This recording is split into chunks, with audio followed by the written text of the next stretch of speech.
Thanks for tuning in to the Campaigns of the Plains channel. Catch new material every Friday on YouTube, and make sure to follow us on Twitter, Instagram, TikTok, and Facebook. Now, on with the show. And welcome back to this week's episode of D&D. If you're wondering some of the different layout, we have a new setup. So let us know in the comments if you hate/love it. I don't know. Please don't say hate, because it took all day. It hurts. Please tell Christian how much you love. Please tell Christian how much you love the new setup. Yeah. Anyway, do we have any announcements? Otherwise, we can jump right in. Are we good? Do we have anything? I don't know. Not this week. Cool. I'm a lazy polish it, and I did Thank not you to everyone shout-outs. who followed us this last week. There were followers. We appreciate you. Oh, you say it so much nicer now. So much less self-deprecation. Right.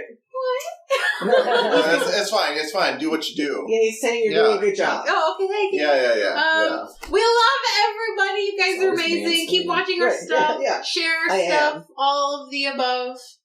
Sharing is caring. Sharing is caring. Yes. Love your friends. Share now. Share the load. Share the load. Oh. Yeah, you don't have to carry the fandom all on your shoulders. Share the load. Share the load. Share the fandom. Share the fandom load. That's it. Fandom load. Shirts. New shirts! That's what we should have on it! Share the fandom load. Write that down, Christian. Christian, write it down. Christian is our... Is that another catchphrase for us? How weird is that for share the phantom load? As long as it has, like, the emperor. Is it fandom or phantom? Oh, I heard phantom. Like ghost? Ghost. Fandom. Like, with a D. I didn't say... But phantom is also fun. Oh, I heard phantom load. That's funnier to me. Yeah, I like phantom. Or phantom load. Phantom. Like, and that's just like orange Fanta load.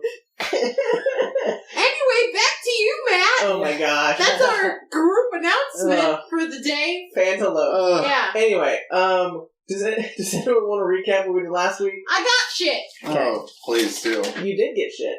Is this from last week? Are you saying you have notes, That's or you also important. got things? Talk about that for a second. Yeah. Okay. Well, the first thing is I'm going to share to you the title of my notes. Okay. The title of my notes is Love Roomba. Oh, I remember that. I don't remember that. I do. I need to add that. Love Roomba? I forgot that I was going to use that. That's the name of the title of the... Yeah. Well, I mean, it's coming up next Friday, so, Love Roomba. Was that watch Tony? Love Roomba next Friday. No, the episode... No, it was Body Snatch... No, it was Body Snatchers before that. And it was Awu Werewolves of Terran before that. I like What's the Werewolves date? of Terran. Yeah, I like that too. Yeah. What was... Sorry, we have a backlog, but it's quickly catching up because we've recorded other episodes. But by the time you're watching this episode, you have already watched all of the things we're talking about. Right. Please be patient while we have a company meeting. No, but I'm talking about notes. I'm talking about notes. Okay. If you would like to watch our company meeting, maybe we'll put it up on Patreon one day. Right. It's a lot of us forgetting things. Anyway, Love Roomba. Last time on Love Roomba.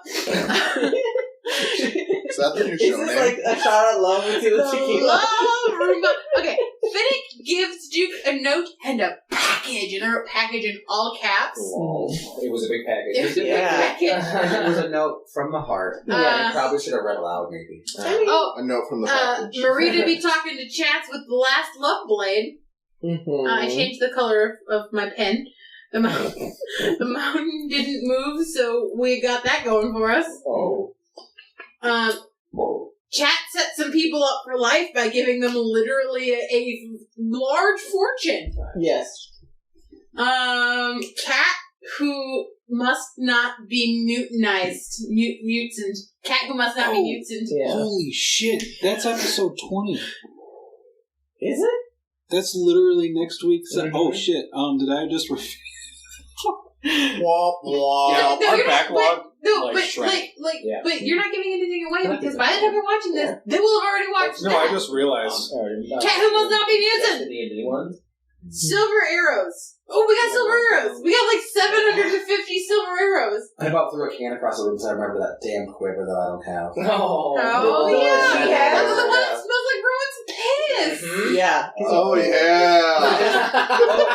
We played Piss and quiver. Yeah, we Piss played and quiver. Write it down. The Piss and Quiver sounds like a great bar name. I would drink it. I would drink it the Piss and Quiver.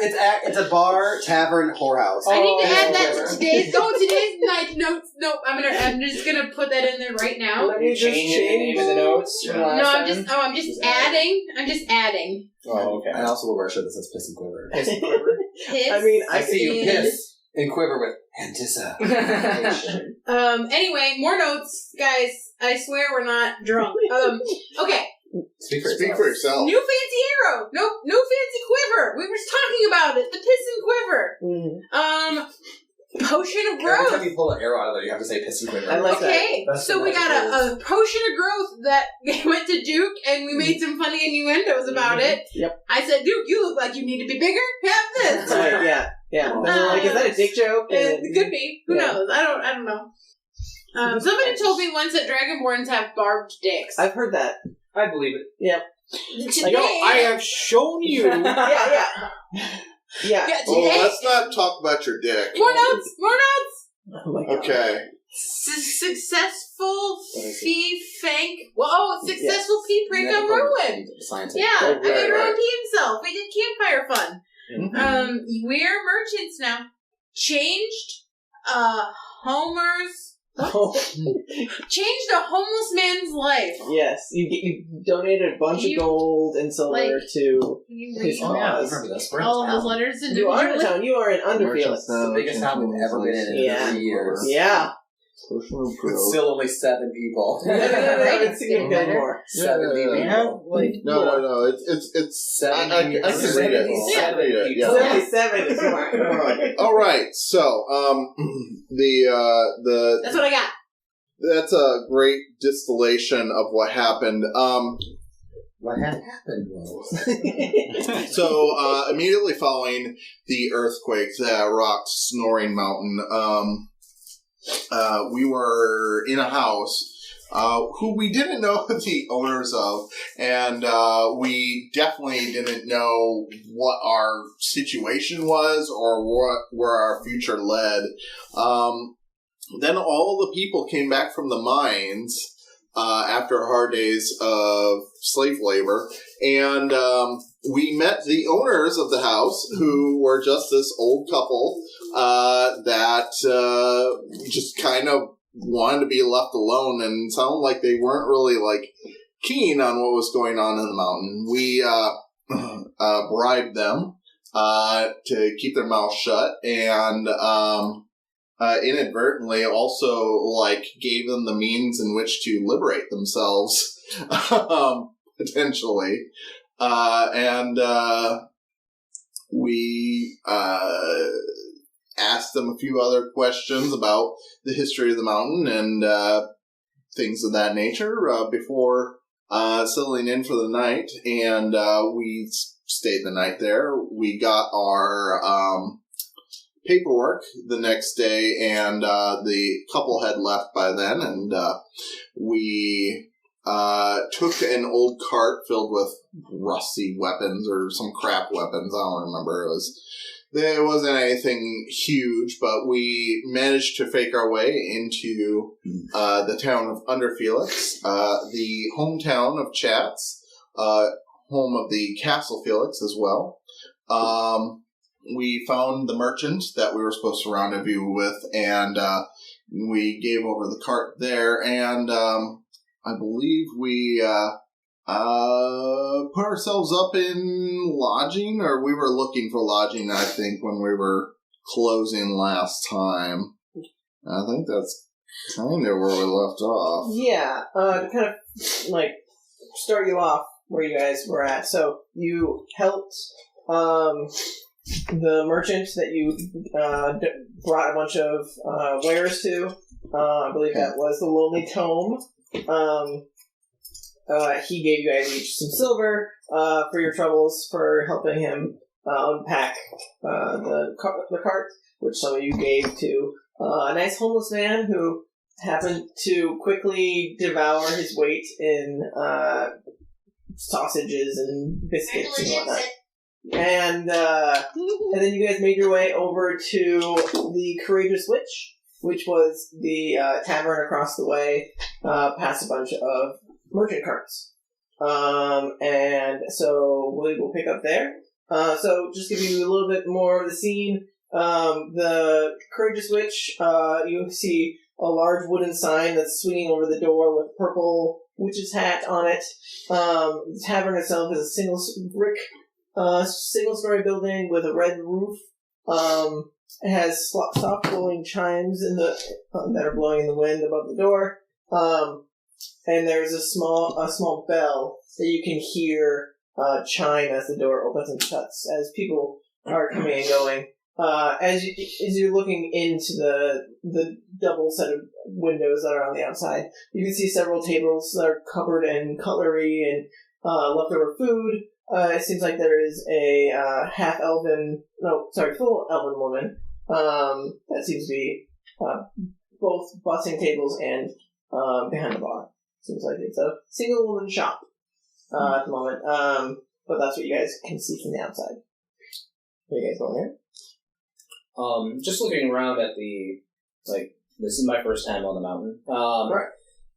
Is the architecture, you know what, I'll ask Chatz, because he might be, knowing on this. I haven't, Ireland. I haven't gotten into character yet. Chatz, is the, architecture around here is still similar from what you remember? So yes, it is.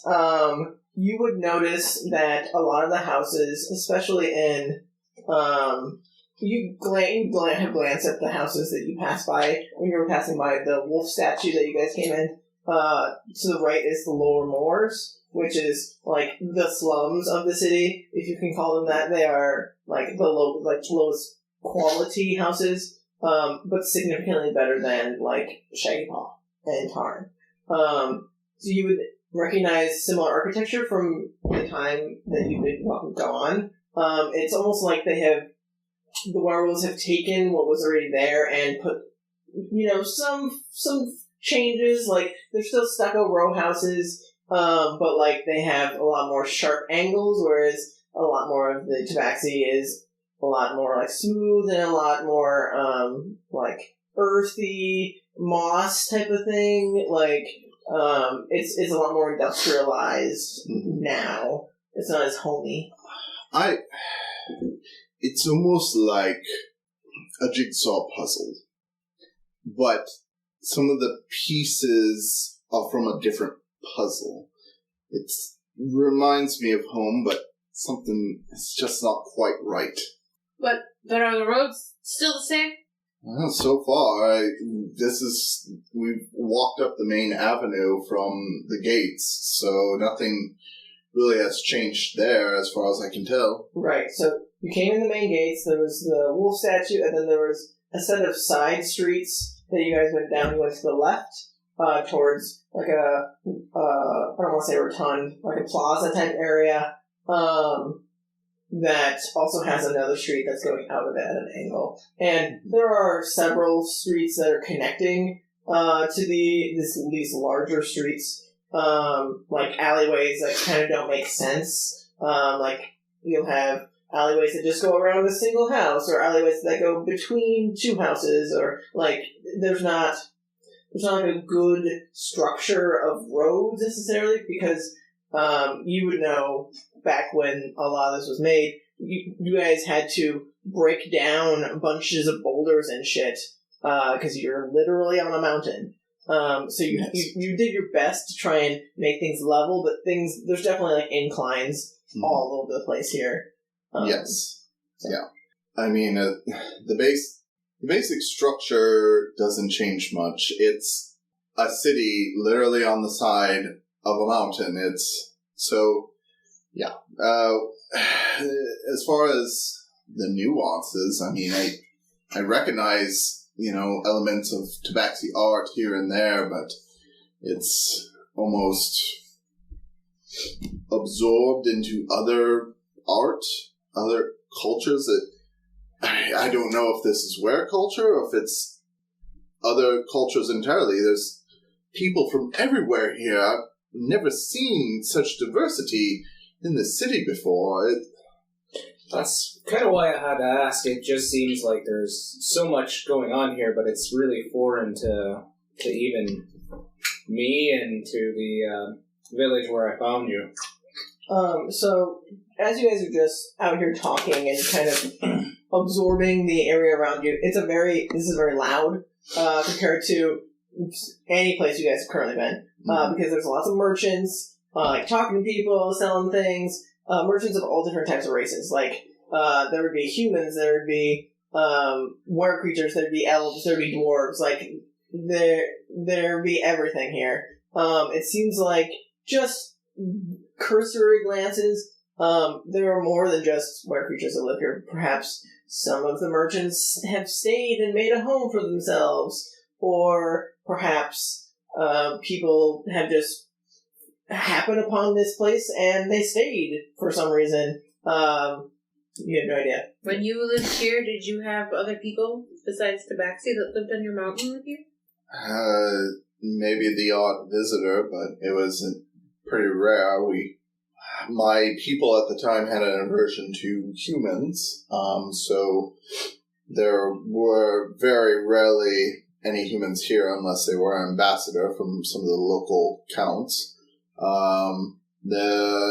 You would see the occasional passerby, an elf or dwarf or two, just not too much. We were a very closed society, to say the least. Well, I think that's changed now, just looking around. For sure. Well, should we, Just another reminder that not everyone on this mountain is bad. Well, that's to be seen. We don't know who these people are or what their motivations are. They're just merchants. They also accept that this is a slave-based economy. It's not the only place that has a slave-based economy. You don't question the ways of your host, you know? This is the first time I've ever seen it. Oh, I've seen some places with slaves before in my travels. It's not right, but I mean, who are you to question the authorities of a place you're not from? Omission of the crime is just silent consent. On the topic of the Tabaxi slaves, to give a little more description, there would be several different varying types of colors of Tabaxis that are usually with other were creatures in tow. Either they have some sort of collar around their neck, think like a cat collar, nothing too fancy, or like they'll have like an earring on their ear, not like a cow tag necessarily, but similar type of mentality of like they are marked essentially. Does it look like the Tabaxi slaves are only owned by like the were creatures, or does it look like merchants have slaves too? Like the non like were creature people. From what you've seen so far in the city, it's just been were creatures that have had them. But who knows? Do they seem better kept here than the other areas that we've seen them in? Who Like the Tabaxi, the Tabaxi. They seem very disciplined. Very like. But do they seem better kept? Like, yes, are they yes, cleaner? Yes. They're and much rather- cleaner. Yes, Okay. yes. Like, they would be wearing like much nicer robes and clothes than in Shaggy Paw. Like they're not in rags. I mean that tracks because And they probably just kept them where they were. Well, Evelyn seemed pretty unaware of how some of the Tabaxi were being treated. I mean, they treated their servant really well. Obviously, they had a tryst with their servant, but even before then, it seemed like maybe the Tabaxis that are owned by the wealthier people as house servants are treated pretty well. Is there anything that stands out about them other than their cleanliness? Some of them, like, obviously there's going to be various different colors of fur. Some, like, you notice some of the more proper were creatures, like they look like they have very nice clothes. They tend to have like pure white Tabaxi slave fur colors. And you definitely can just cursorily glance at the like the ranking of people and seeing like this person's probably pretty wealthy, and they seem to be having like a white or like a dark blue gray type of coloration to their skin for the Tabaxis. So you can probably guess that there's some sort of hierarchy, like this one is the most rare, and so it's the most valuable type of slave, that type of thing, and so on and so forth. Are they all similar cat-like breed? I guess I would call it for Like Tabaxi, or they're like smush faced. there definitely would be smush face. Okay. As much as I don't. Oh, they're hairless ones? Yes, there definitely would be hairless ones. How cold. As much as I don't like smush face and hairless cats, they would exist. I love both of them. They're so ugly. They're adorable. Fans, if you have smushed face or hairless cats, please at me your kitty pictures. Yes. I love kitties. Yes. Tweet us. I would probably, if I see any of the smush face or the hairless, Yes. I would probably say, "Oh, that's interesting." Is that not normal? We most Like Maine Coon one that's just like Big old tubby one. and like got a big puffy tail and is just like jacked. Mm-hmm. Oh, yeah, they all shapes and sizes. It's like 7 feet tall because Maine Coons are massive. Or rolling it out to back. Yeah. Right. They probably wouldn't be very strong, but they'd probably be like Bigger. bigger and build. fluffy. Yes, very fluffy. back in my day, most of us on the mountain had either a solid or a tabby fur, some spotted. That was the general look of our people.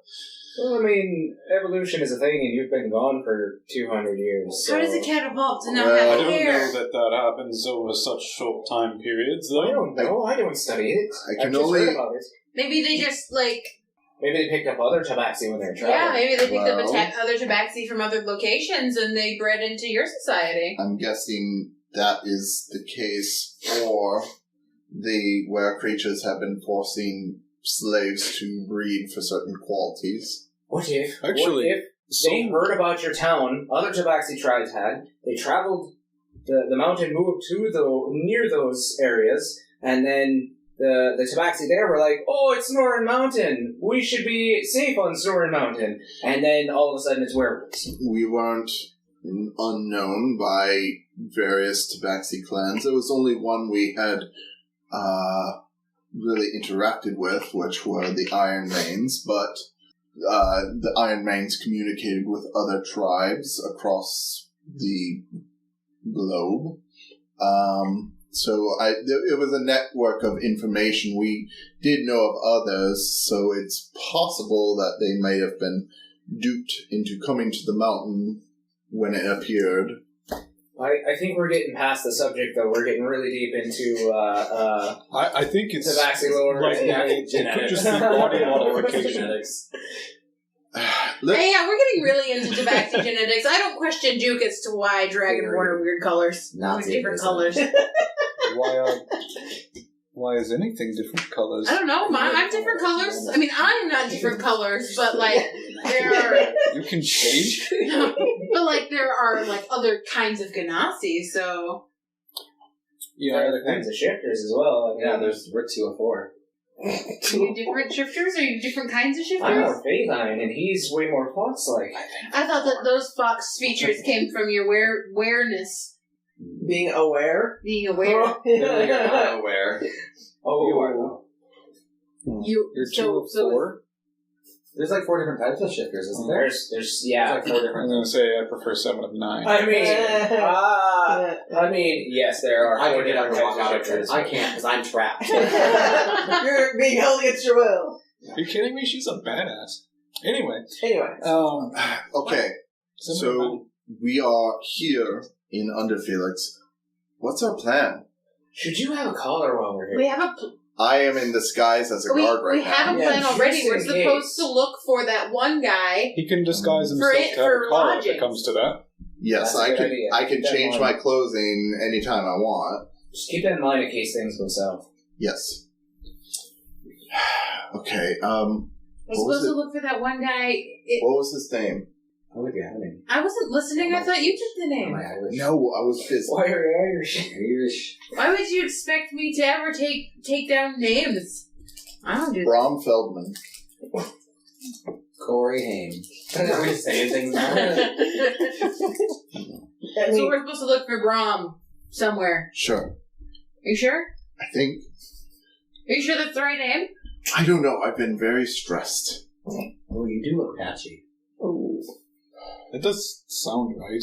I think we at least needed to find a person by that name recently. Well, we were supposed to find that person who that could be their name for lodging. Yes, that was it. Did nobody listen to what Silence said to us? It's been a week. Silent. It's been- Not it's been standing an right here. hour. Hey, Rosemary. It's only been an hour, Duke. It was several hours since that, because it took you a little while to get up the mountain. And then... Wait, I'm gonna be honest, Silas' voice kind of puts me to sleep. did you listen? No, I know, I was here. Oh my god, we're a whole group of people who don't listen? We're never gonna get anything done! That. I didn't get a nap into the Let's day. talk We're to. getting that up. When did you have time to nap, Duke? They can sleep while they're walking. It's coming. I was the one in the cart! Haven't you ever noticed me walking with my eyes closed? Just that blank stare, his eyes are just open, and he's just walking like. I've seen you sleep sitting up. Is it kind of along the same lines? Rowan, you notice a young were creature, probably probably early teens, you would guess. Not like super nice clothes. He seems to be like eyeing some of the patrons of the merchants. Just like give him a once over, kind of looking directly at things that might be on their waistband. But he hasn't made any moves yet, but you notice this out of the corner of your eye. Okay. I just kind of lean in and whisper to everybody, keep track of your coin purses while we're here. What do you see? And I don't specifically I take my coin nod purse my out, head towards and him, then I, like- but I look Chatz in the eye, and then I look at the kid. That's like a 3 boobs now. No, it's, it's just, I've got a bag of holding in my chest. Boob of holding. Yeah, I would like a bra of holding, please, Sam.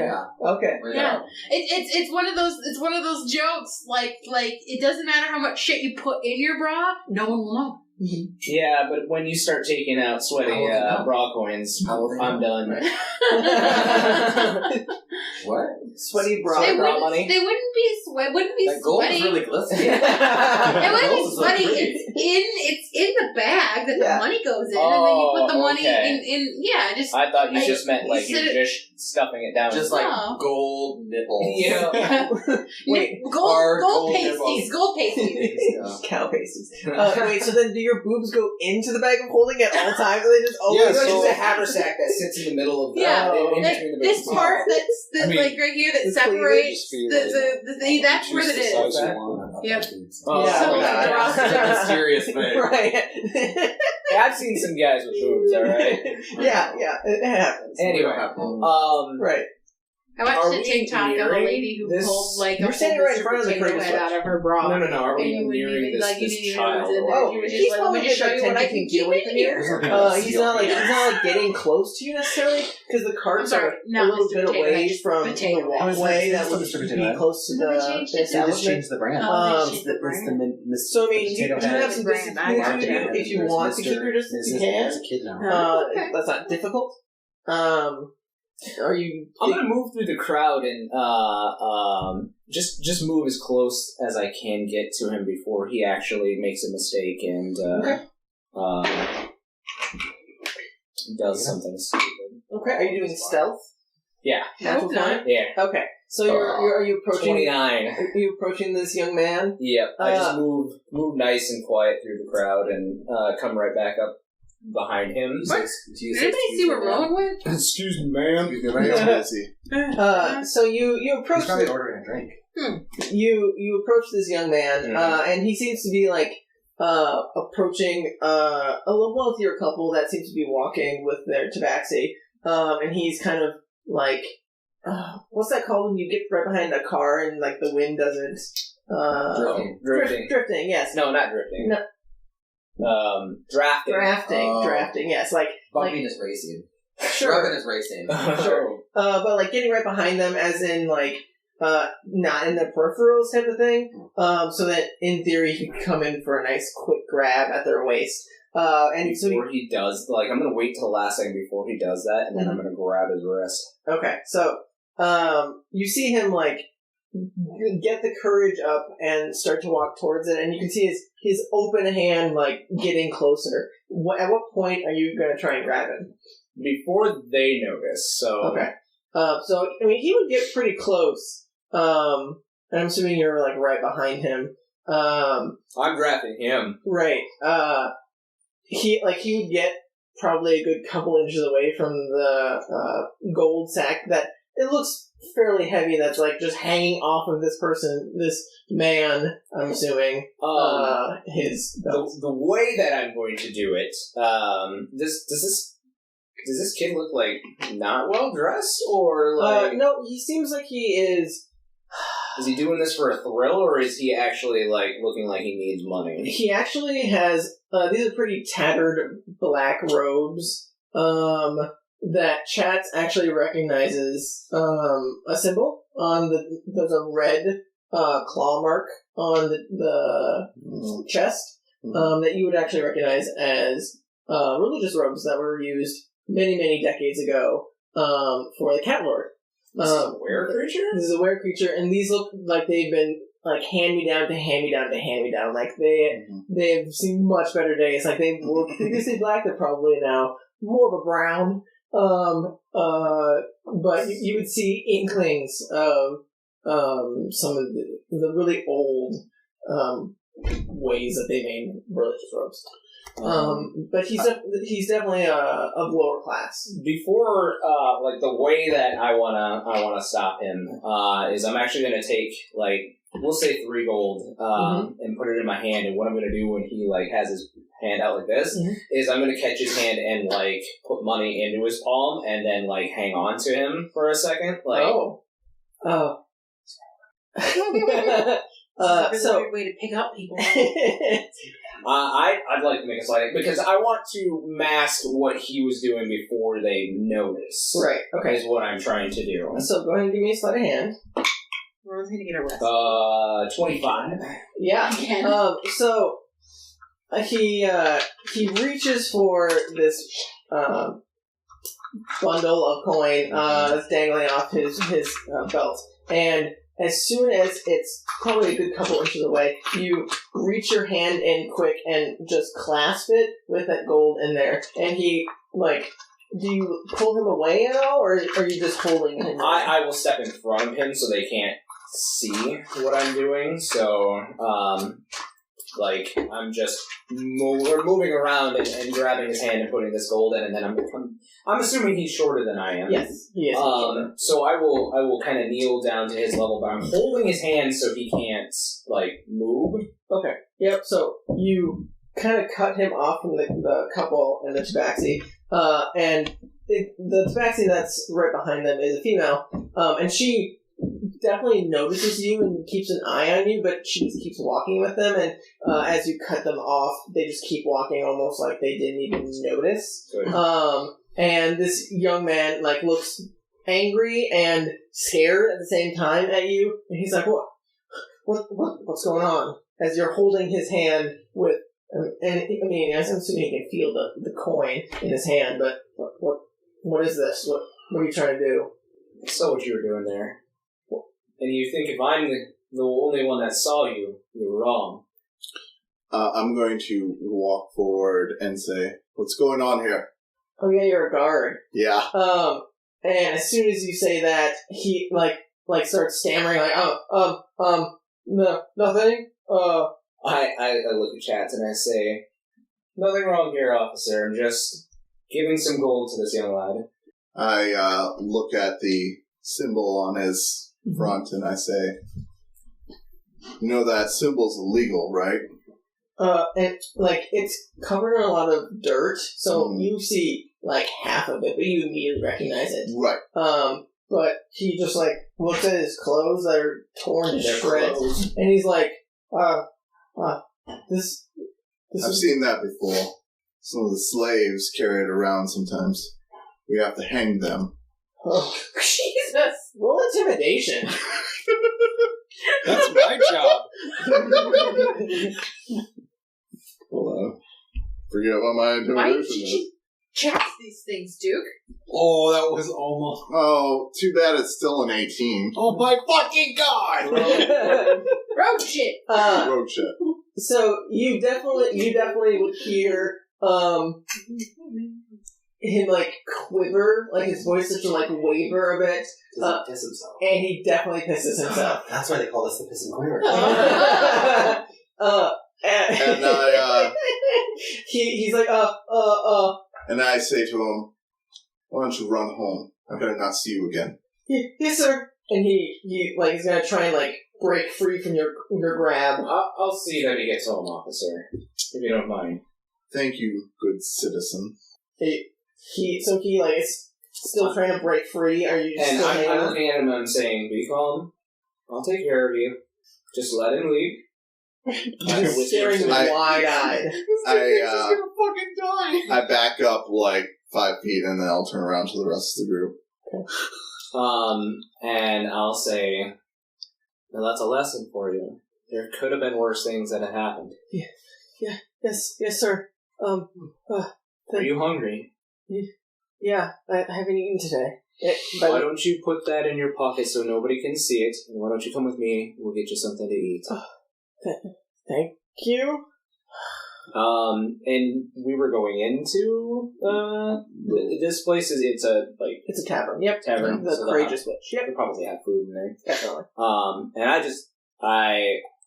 say, I'm going to let go of your hand now. Why don't you just follow me over there? And I head nod over to the Courageous Witch and... roll me persuasion with advantage, since his intimidation was so good.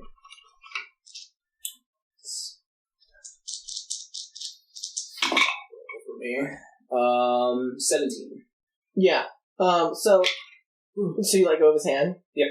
So as soon as you do, he looks into his hand. He is, like, in awe. And I close his palm again and I say, if you think that anybody else won't see that, you're wrong. Put it in your pockets. And he quickly, like, puts it in his pocket. You can see, like, the pocket that he has as part of the robe, it's worn away quite a bit. So he, like, grabs it from the inside to make sure it doesn't fall out. And I'll just kind of laugh a little bit and I'll be like, okay, I don't have a purse. That's okay.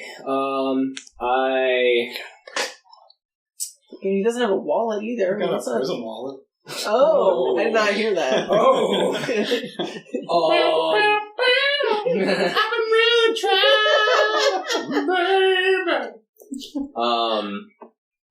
I have some traveler's clothes on me, so I will, You're just gonna give over some clothes? no. Okay.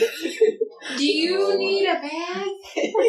Are you coming up and asking if I need a bag? I pull out a fucking cloth square Sure, yeah. and a sewing kit real quick. Yeah. Right. And I whip it together like in a circle form so that it has a drawstring. Let's see how good this is. Roll me sleight of hand. Sleight of hand for sewing? That makes sense. There's not a crochet skill. Right? There isn't a crochet skill. 17. Yeah, you... I make a coin purse out of a square of fabric. Yeah, you effortlessly make A this. couple of squares of fabric, you know? Right. Sew two of them together real quick, make a little drawstring. One of them is like a tan, and the other one's like a dark brown, so they don't really match. That's fine, he super well. doesn't need a match. But yeah, He doesn't have a pocket? exactly. Yeah. He's excited. Is this like a kid? He's like a teenager. Yep. Do you have a family? Yeah. but I have my mom. Where's your mom? She's probably working. I don't know. I was gonna take him to get a bite to eat in the tavern. Okay. Yeah. Is it enough? Oh my god. I put I finished sewing up his little bag and I put like 5 more gold in there. Gosh. And like tie it up. That's what I'm eyeballing her like, stop it. And I hand it to him. Keep it inside of your pocket. And he like puts it up his sleeve. Pull the drawstring and tie it around your wrist. Mm-hmm. And you take that to your mother. So that you guys can... Yeah. Sure. Why are we doing this out here? Like, you're doing this in broad daylight in front of everybody. We'll escort him home. Where do you live? And he just like points back the way you guys came towards the moors. In a moment. Can we find a guy first? What's the guy's name? What was the... I put my hand on his shoulder and I start pointing him like towards the tavern. Okay, sounds good. Mom, some blue lady gave me a fortune. Right. We're gonna eat like kings forever. On a table. So, as you guys walk in, you see this elven woman. Let me get her description as I. Not that one. We're raising individuals like 10 above social their stations. Right. It's the same thing that we did in Barovia. Yes. Giving money to people. So you see this woman. She has thick toned arms and a paunchy gut. She is adorned with some nicer looking white clothes that look pretty loose. Like, it looks like good work clothes. You can see that they are. I know the title for my notes. She has rings and a necklace with large gems. Money? Looks like she is doing pretty well for herself. Like, being as this may or may not be the only tavern in town. She the only one in here? Like, she's the worker. We'll see what happens later. She's gotten some tips. Yes. She has long red hair. That is close to 2 feet long, so like goes like down the length of her back. She is definitely looking a little bit older, but she's also elvish, so it's kind of hard to tell her age. Sure. But she looks very beautiful. And she is quickly like trying to bust tables as people are being served food from the kitchen and also wanting drinks. Like, she is running around like a chicken with the head cut off, but she looks nice. And as she sees you guys walk in, she's like, "Hey, you sit there," and she points to an empty table that's near the entrance. Is there one in the corner that we could have? She looks around quick, and there's one that's dirty, and she's like, "Yeah, give me a minute." And she walks over, and as she does, she's like humming to herself, but she's also like, she's very blunt with you, but she seems happy. As she's cleaning the tables, she is. I like her. She wipes it off and like puts it all in her shirt, and she's like, "Come here, come sit here. I'll fill you. Do you need some ales?" She's gesturing to all of you. And maybe some milk or water or juice, whatever you have. Yeah. Does the guard come and sit with us too? Do you? This poor kid, they're with the guard. Oh, fuck. Can you discreetly change your appearance in an alleyway? I might. God damn. You just You can change it to circle. Yeah, there's a phone booth right next door. You can just go jump in that quick. I think. Let's see. You could also just come in after us and sit at the open table. It's true. Yeah, I think I'll sit by myself as well. I won't leave my disguise, but you can sit with Duke. Are you not with the rest of the group? Yeah. What are you doing, Duke? I'm not 100% sure what the fuck I was really doing. Same. I mean, I wouldn't have kid. like separated. Well, yeah, I'm just like, this is. We didn't come here to adopt a child, guys. This is just Well, a terrible it idea. might happen. I don't agree with you often, but So I bring enough, attention to us as just my existence in this place, I don't think we need to draw any more by handing a lot of money out to individuals. I agree. That's why I did it in secret. I did it in secret. No, you didn't. I put it in a Publicly bag. in secret. I publicly made a bag. And then secret And filled with it money. with gold. But I'm not there. I'm at another table. I shove the kid into the corner, and Yep. then I tell Sapphire to sit on the other side of him. What's your name, kid? Buck. Nice to meet you, Buck. My This name is not a pen. My name is Rowan, and I'm that's gonna write on my screen with Celeste. that crochet hook. Not Celeste. Sapphire. Who the fuck is Celeste? I look nothing like her. I'm offended, Rowan. I've never seen her. Why are you calling me her name then? No, not I me. when they got the body out. No. Duke always lets the soft body. She went into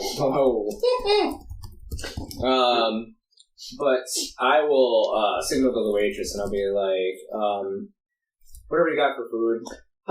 We got some ox sandwiches with some apples. We got some eggs and some wine and some ale. What's your fancy? Wine and the ox sandwiches. Combo platter, please. And Combo number 1, please. she gestures to the kid and some milk for But this. whatever he's eating. What do you want, kid? He doesn't get a choice. He'll also have the combo number 1, but with milk instead of wine. Okay.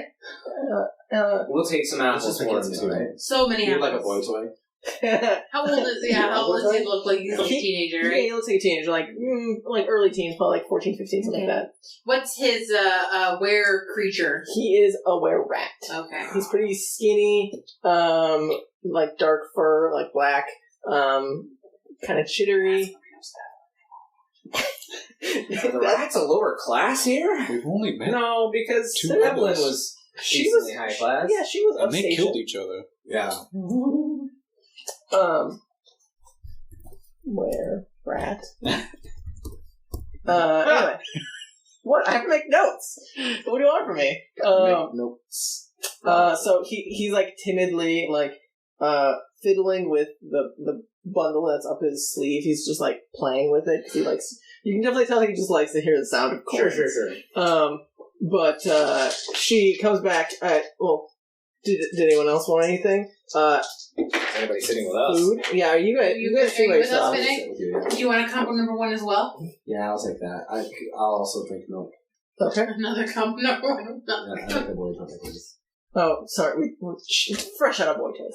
I'm not taking alcohol either. Are you taking milk then? Okay. So, it is 2 silver for both of you.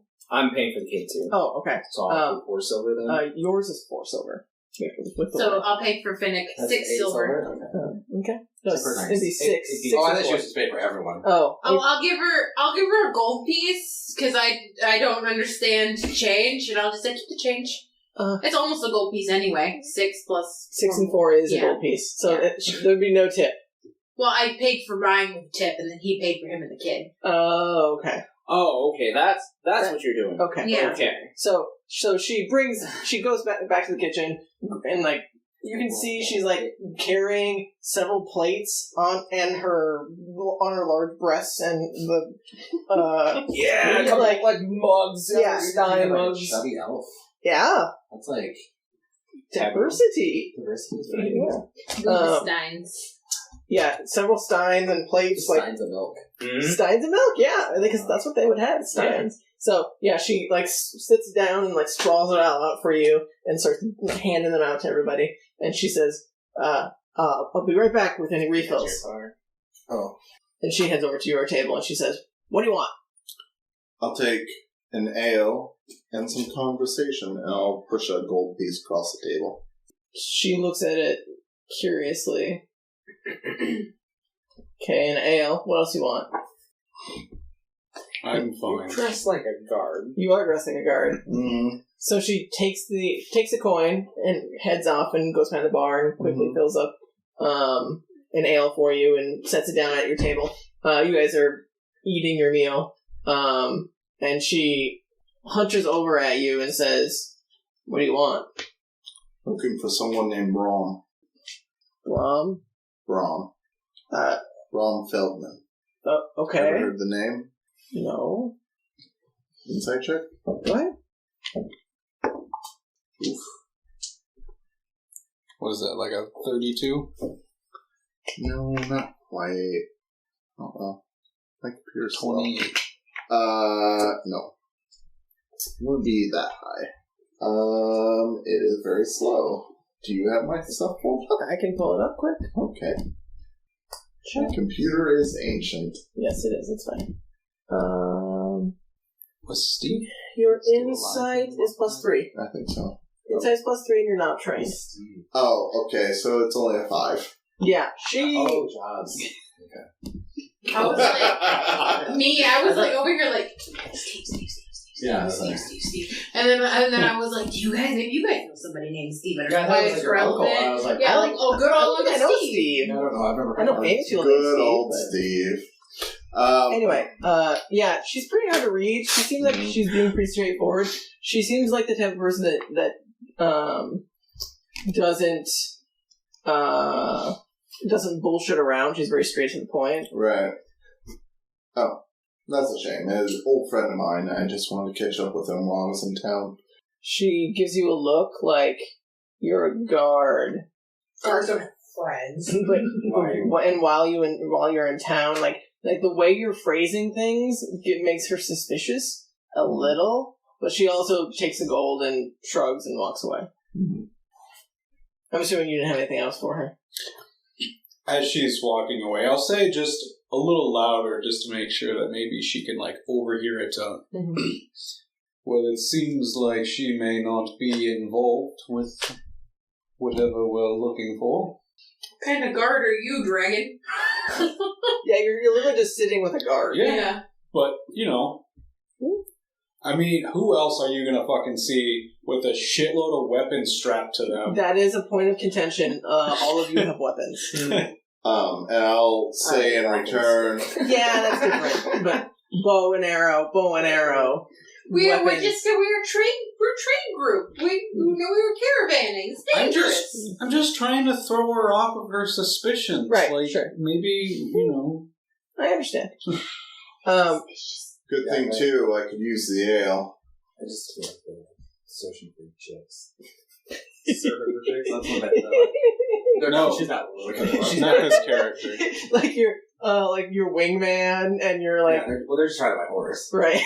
Oh, Rudy would be all over this place. So you are eating your food. The raccoon. And I'll be like, slow down, we've got time. Like I thought you were talking Buck about is- some other famous computer guy again. Buck is eating pretty quickly. He's definitely like, not like he's afraid to finish eating or something. He's more Food like, aggression. yes, he's food aggressive. Yes, he's very like, I haven't eaten all the day, and it is afternoon. Yep. Eat slower, you're gonna vomit. But it's so good. It'll still be there. It'll still be there. We're just gonna take it away from you. Look, we all got our own food. We're not stealing it. Actually, I like my leftovers. Are you gonna eat it? Well, I'm gonna eat like this half of the sandwich, but like this is a whole oxtail. That's a lot of meat. It's an ox. It's not just the tail. Yes. This is a whole ox. I mean, It's a slab. This is a big ass sandwich, kid. That's right. That's what I'm trying to get at You here. have an entire ox on your on your plate. This is really affordable. Just for a few silvers. I mean, Yeah. Right.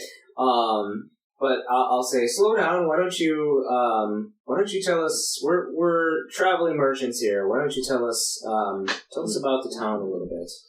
Well, and he's saying this in between bites, and also when his mouth is full. That's what I'm trying to get him to do is talk, so he doesn't eat so fast. Right. He's definitely still eating, but it's a little slower because he is talking at the same time. Mm-hmm.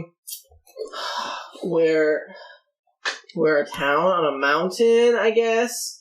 I've never really left the mountain, so I don't know anything else, but there's, like, a bunch of Tabaxi and, like, people like me and other were creatures, and then we have people, and he gestures to the barmaid. We have people like her, like, I think her name is Philia? Yeah, I've seen her around. I've never talked to her before. She seems really nice. But there's I don't know. There's a bunch of stuff in town. There's there's a school. There's a bunch of like guards and stuff over in the Dragon Ward. There's the castle that looks really cool. But we're not allowed to go in there. Sure. You said your mom is at work. What does she do? She helps a family. I don't. She doesn't like to talk about it. All I know is she cooks and cleans and stuff. But I just kind of do whatever. There's nothing really for me. Don't you go to school? You said there was a school. That's for Tabaxis. Does Tabaxi have a school? Yeah.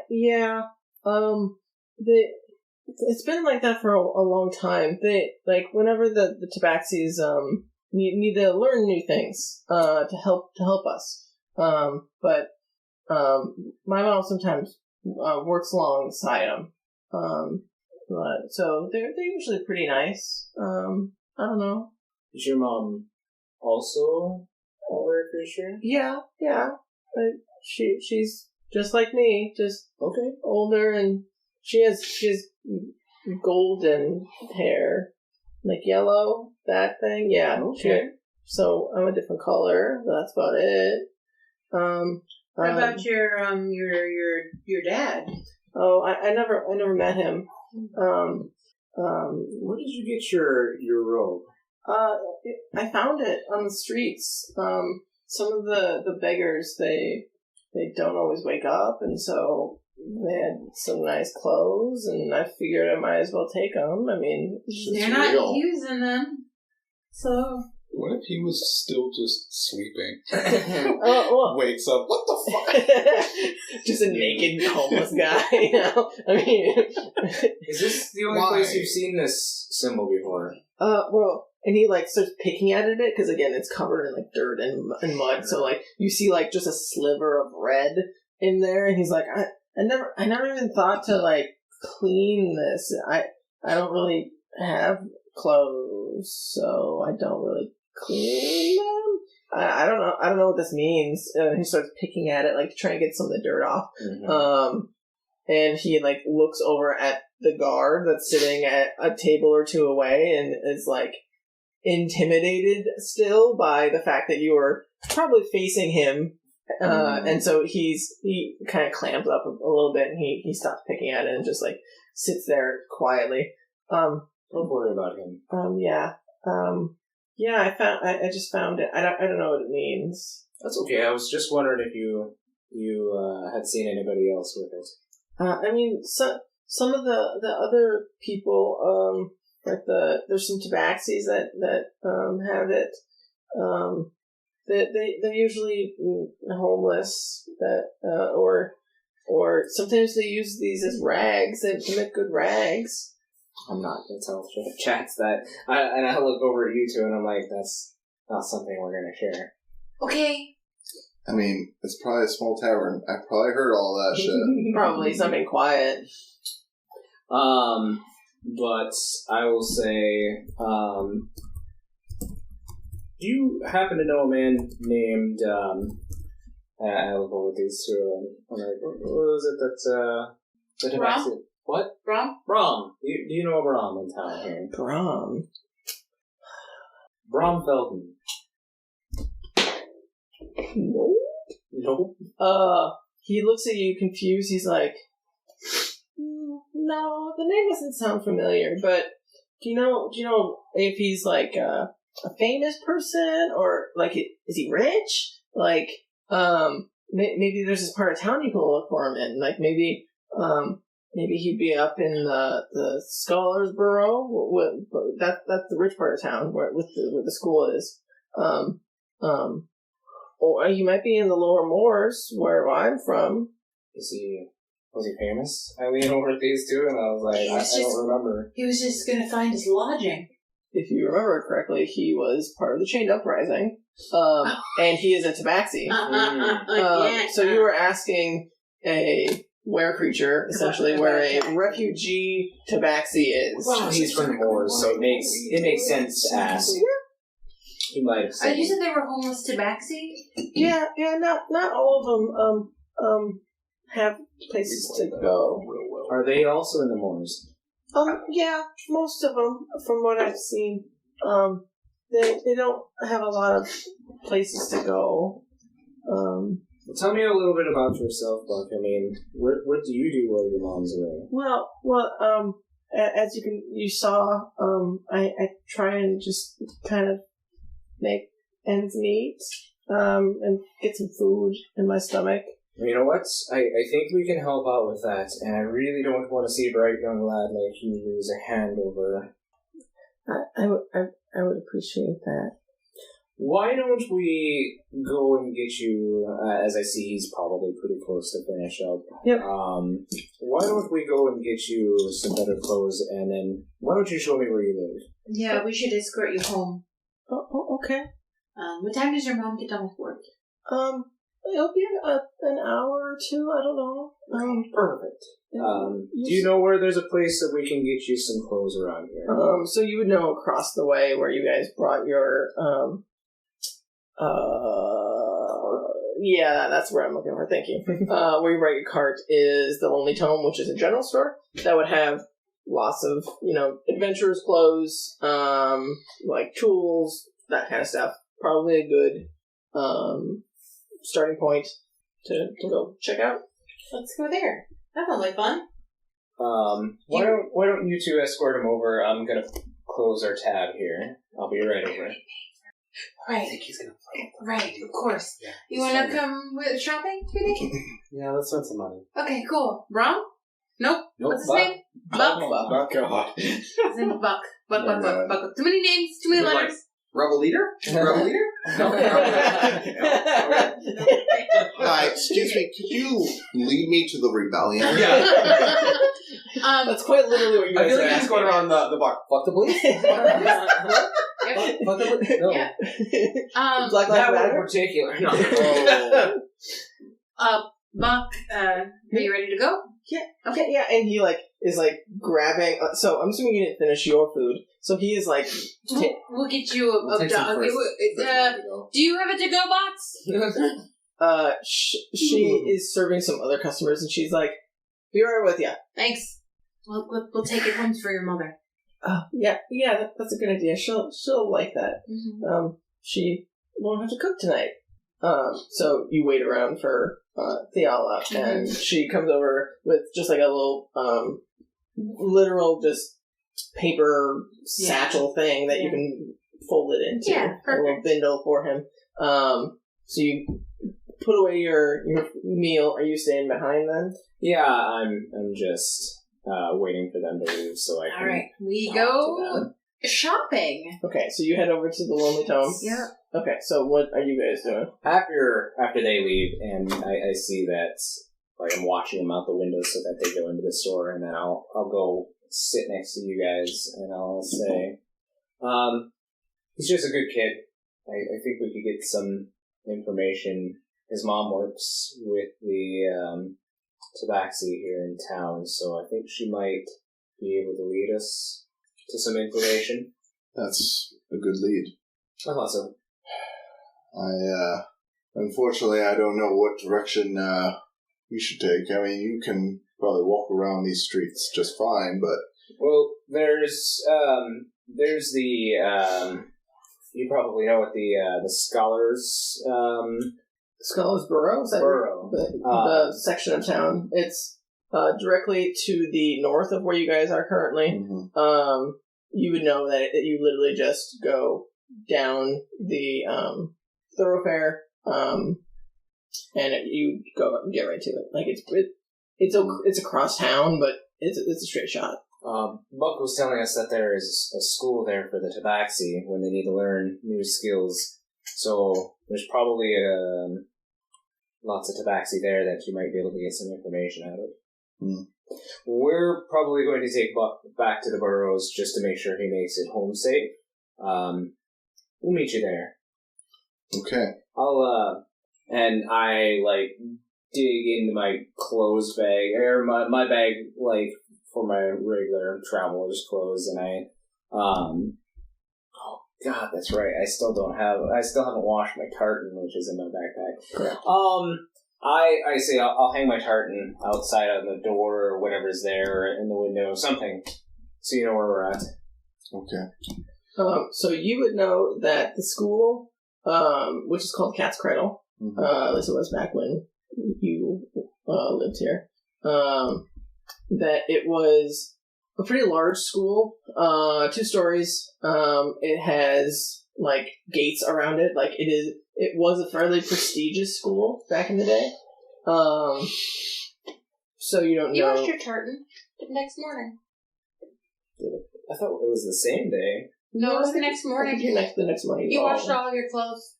Well, still, it's just a wraparound, so I can take it off and hang it on the door.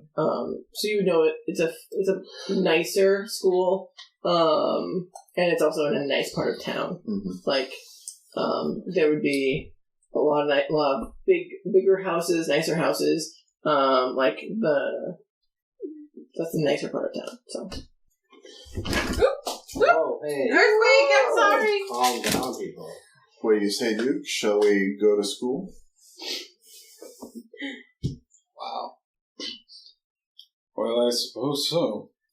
I leave them and I join these two. Yeah. Okay, so you're heading over to the Lonely Tome. Okay, so as you guys walk in, or walk over, you see this is a large stucco building, red roof. It has 2 rows of shelving with a large blank on words tonight. Where the cash register is, counter, large counter in the back.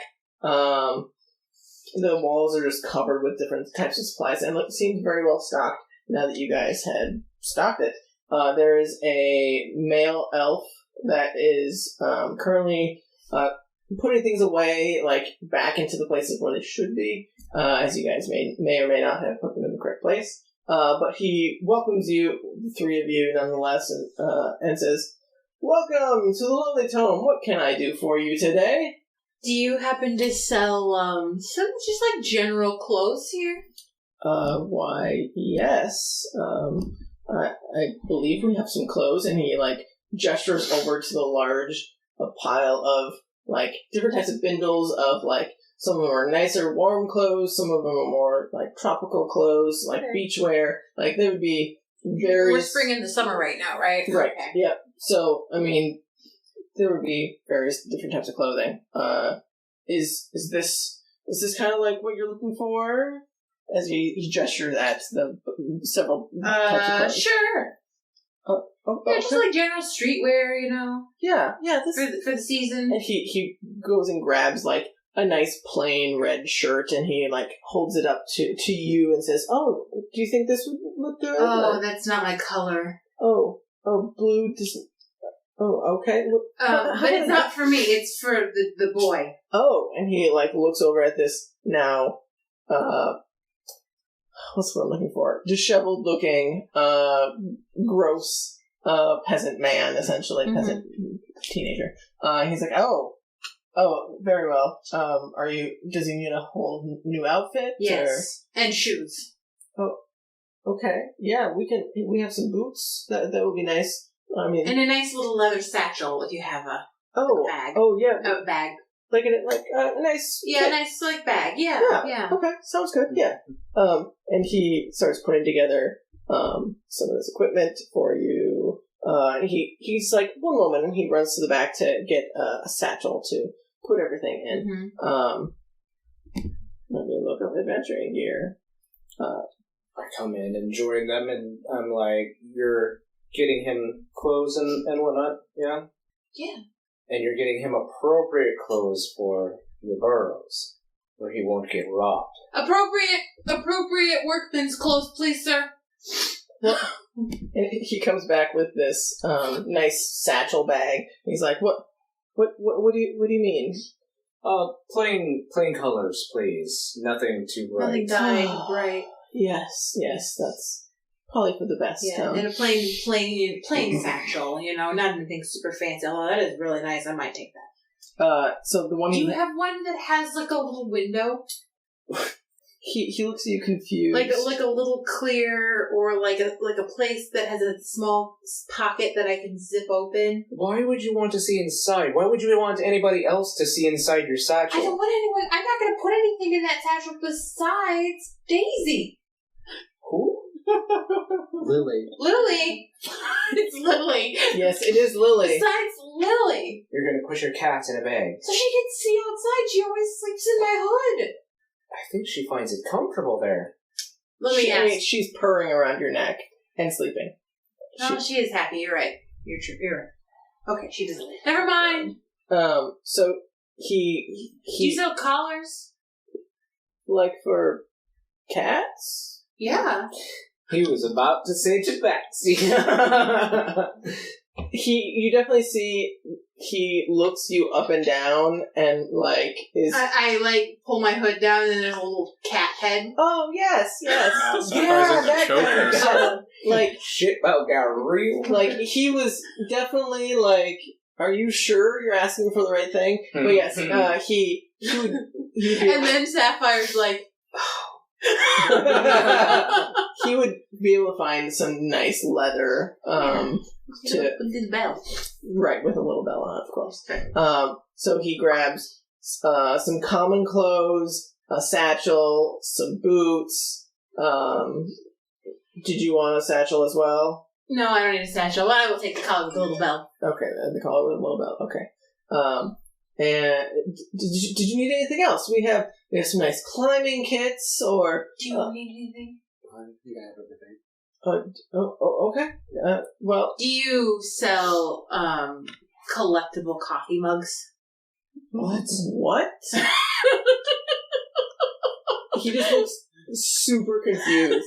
Like you just asked for like a Blorgerschleichen, on like Blorger, like you literally just said gibberish words to him. Never mind. You're in the wrong campaign. Yes. As far as you know, there's no coffee here. That's true. There probably is some coffee here. Okay. I don't think I need anything else. Do you have a room where he can change into these clothes? I mean, I have a small room in the back. You can go with mine. I'd slip him an extra gold for the use of his back room. Oh, very We just throw gold around like very well. It's our gold. It's not 5. Yes. Well, the excuse me, Rowan. I'm offended. right. It's not like I'm going out in the streets and just making it rain. Is it good night, Eric? Is that? No. Oh. I'm the captain now. No. Yeah. What? Here, money. I'm the captain now. Yes, money. Yes. I don't think the captain buys his way. I think he's just like, this is mine. Anyway, I'm the captain now. okay. So, he's tallying these things in his mind. He's like, close for 5. So that'll be 5 gold Perfect. for everything. I pay for it. Okay, sounds good. And he gestures to Buck to go to the back. And he's definitely like standing pretty close to kind of keep, because that's like the storeroom where a lot of like the extra stuff is kept, and kind of like where his office is and whatnot. So he is keeping a close eye on him, but Buck is pretty quick about it. Now that he has pockets, he can shove his bindle in his. It's got a satchel in too. a satchel. Sorry. Yeah. Now that he has a satchel, he can shove his coin purse in his satchel. So he comes out looking like he has like tan clothes with like brown pants. Like they don't look the best, but they'll do. They're better than the ones he had on. Yes, and he is like carrying the robes he had. He's like he didn't have room to shove them in his satchel yet. Maybe do you have a trash can we could dispose of these? Yeah. And Buck looks distraught as soon as you say. He's like, "No, it's fine. I can keep them as like a spare in case these get dirty, because they'll get dirty." I'll buy 2 pairs of clothes for him, sir. And you can definitely tell he's surprised and concerned at the same time. And Buck is just like, on the verge of tears. So I just give him another, what would it be, another 5 gold for another set of clothes? It'd probably be another 3. 3. I give him another 3 gold for another set of gold, or set of clothes. So that'd be like shirt, pants, and boots as well. Yeah. And then you can keep your outfit that you had, and you can use it, you know. If you don't mind, though, Buck, I'm going to make one alteration, and I just take one of my small knives and I peel the symbol. Okay. So it would be like sewn in. So wait. So you'd be I take one of my patches and I put the patch down and I whip it across the symbol. Okay. I patched it. So now I want to take it. Well, you take the symbol, cut the symbol out, and then I will patch the hole. I'll let you do that. Yeah. Okay. Patch the hole. So in the middle of this in the middle of the Lonely Tome, you like just grab the robe. Is there a lot of people in here besides us? No, just you guys. While he's getting the bindle, I will say, now do it. Okay. Yeah, I do it while he's gone, or I can do it while we're walking too. Right. So while we're walking, I'm just whipping Not Stitch. outside. Okay, I patch it real quick. I'm just literally taking one of the squares and then sewing it up. Sounds good. So now there's a fully black cloak that is more muddied, but now it has a nice like leather patch in the middle of it. Perfect. I take the symbol and I pocket it. Sounds good. So you now have a dirty symbol of the Cat Lord. He has a patched dirty cloak. Mm-hmm. And 2 new sets of clothes. Yes. And boots. Yes. So he's like, well, thank you for all this. I don't know how to repay you. You don't need to, Buck. We just want to escort you home, and we'd like to actually talk to your mother, too. Oh, okay. Yeah, I think that's fine. And he, like, hurriedly grabs all his stuff that he... You put it in your satchel. His satchel is overflowing at this point. It's got another set of clothes in there. Yeah. Boots. Yeah, like, he has... Like, he put on the boots, but, like, he has another set of boots, so, like, he's carrying this. It's just like, okay, let's go! Poor kid's gonna get robbed by the other poor kids. Right. Here, I take his boots and I, like, tie him and I, like, hang him off of my satchel so that he doesn't have to, like, carry everything. Okay. I'll give him to you when you get home. Okay, sounds good. So he like starts leading the way, and you guys go from the plaza and you start making your way back towards the entrance of the city. So we'll jump to the other 2. Fucking changing this kid's life. Right. So you guys would know that the street that goes away from the entrance of town goes towards the center of town, the town square. So are you guys just beelining it then for the school? Is that the idea? I believe so. We'll go investigate what Tabaxis learn at school. Okay, so you start making your way towards the town square, and in the town square you'd see this is a very large, like open area. You can now see like the 4 corners of the city essentially. From this area, there is a large marble fountain, like very nice.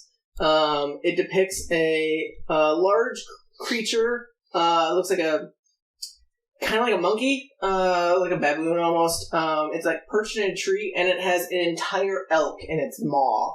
Like, this is a large creature. It's not colored in any way, but it looks like it would be dripping with blood if it could.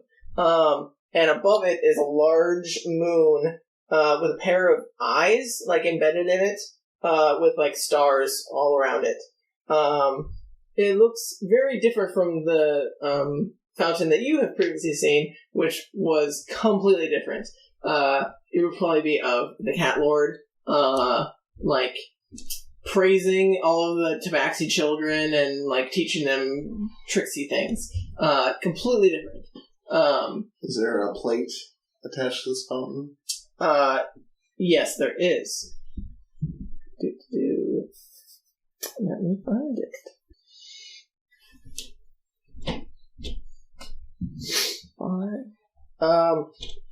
So the plate says, "Long live the hunt," and praise the moon goddess. Huh. Well then. Is this what passes for Odd. Perhaps in this culture. This is new. I think it's best if we just push on. So from this vantage point, you can see, like I said, the four corners of this entire city. You can see the entrance to the city. Exactly opposite that is the castle on like a larger plateau with a set of gates with some stairs behind it that would lead up to the castle. You see at a diagonal a much nicer part of town that you would know as Scholars Borough, and you see in the distance a large two-story school-like building, but amongst it is several houses like scattered all about. There does seem to be in that little plaza with the school there is another larger building. You can't quite see it from this angle, but there seems to be another business down that way. Towards the other side, which you know as the Dragon Ward, it looks like there is a large sign that has an anvil that you would remember as probably where the blacksmith is. And also there seems to be a much heavier guard presence towards that side of town. Like you see more guards coming and going from that area. Directly opposite from Scholars Borough is, you would know as the Lower Moors. And you would both see, just at a glimpse, that there would be a lot of shadier looking people, like not as nicely dressed, but there would be a couple shops down there as well. Mm-hmm. You would probably know that there was a bar there back in your day that was a little bit seedier. You're not sure if it's still there necessarily, but that would be where it would be. So, as you guys are making your way towards the Scholars Borough, you do pass, like I said, several buildings. These are like, some are single story, some are double story, or 2-story. They have like blue tiles, red tile roofs. They're like a much smoother stone, much nicer looking. Some of them have like flower beds and bushes and whatnot. Like if you look in, you would just glance or you see like they have like a nice hearth and cauldron brewing and like several different rooms. This is not just a single room house like you're used to seeing. As you are approaching the plaza, you get a little bit better glimpse of the other building that's in that plaza, which is this is a 2-story building. There is a sign out front that has a pink flower of some sort, and it's got a set of double doors. It looks like a nicer establishment. It's got gray tile roof and moss covered exterior. Like big glass windows, so you can see. And there's several tables. It looks to be like there's a bar in the back, like a fancier type of establishment. Mm-hmm. As you guys pass by that, you would get to the school. So this is a 2-story rectangular stone building. It's like set up against the backdrop of the mountain itself. There are a set of iron gates that are surrounding the grounds of this school. You can see past the gates that there are there were trees. You would remember there were trees. Like this was a large open area previously, with like plants and whatnot. It used to be very inviting, and now the entrance is filled with like work equipment and makeshift tents. The building itself, you can see there's stairs with a set of double doors and like glass windows all along it. But you can definitely tell like the format of this school has definitely changed from the higher learning establishment to maybe like a re-education type of establishment. Mm-hmm. It definitely seems like there is either like equipment to teach someone how to maybe mine or how to use equipment of that type of sort. That's kind of the gist of what you guys see out here, at least. Mm-hmm. I'll probably look around at some of the stumps that are maybe in the yard, and I'll, in a hushed tone, say, some of those trees were 300 years old in my day. This place has really gone downhill. Okay, Duke, what's our angle?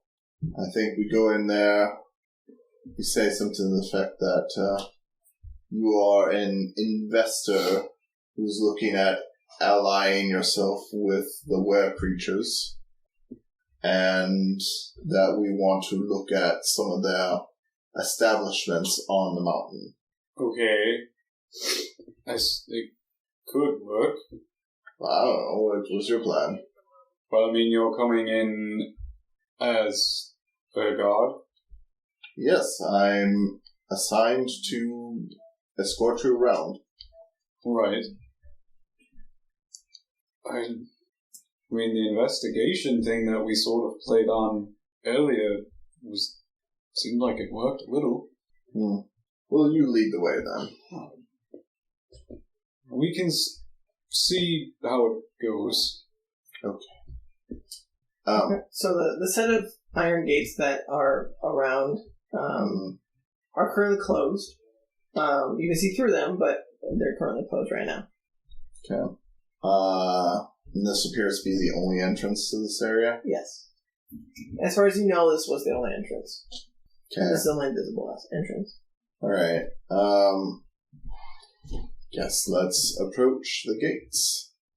Okay. And I kind of want to just inspect the gates, see if there's anything weird about them.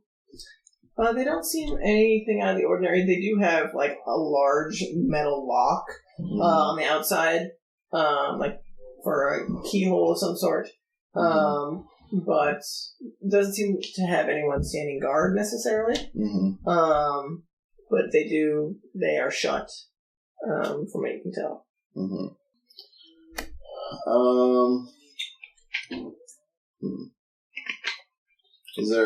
So how busy is this street, I guess?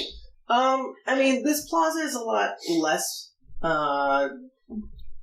busy than the previous plaza you were in. There would be people coming and going from their homes, maybe going to, the store with the orchid,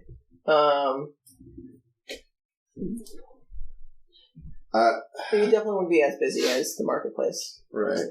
I guess, But, I mean, you definitely get some eyes from people as you walk up towards the school. Like, no one is going over there. It seems like it's currently not in use. Like, you don't see anyone outside. You don't see any, like, movement coming from inside or anything. I mean, it's a pretty fair distance between the gate here and the front doors. On the steps up to the front doors, does it look like there's a lot of dust, or like that there's footprints anywhere about? That's like hundreds of feet away. So it's kind of hard to tell from this distance. But it doesn't look like... This stuff looks like it's used regularly, from what you can tell.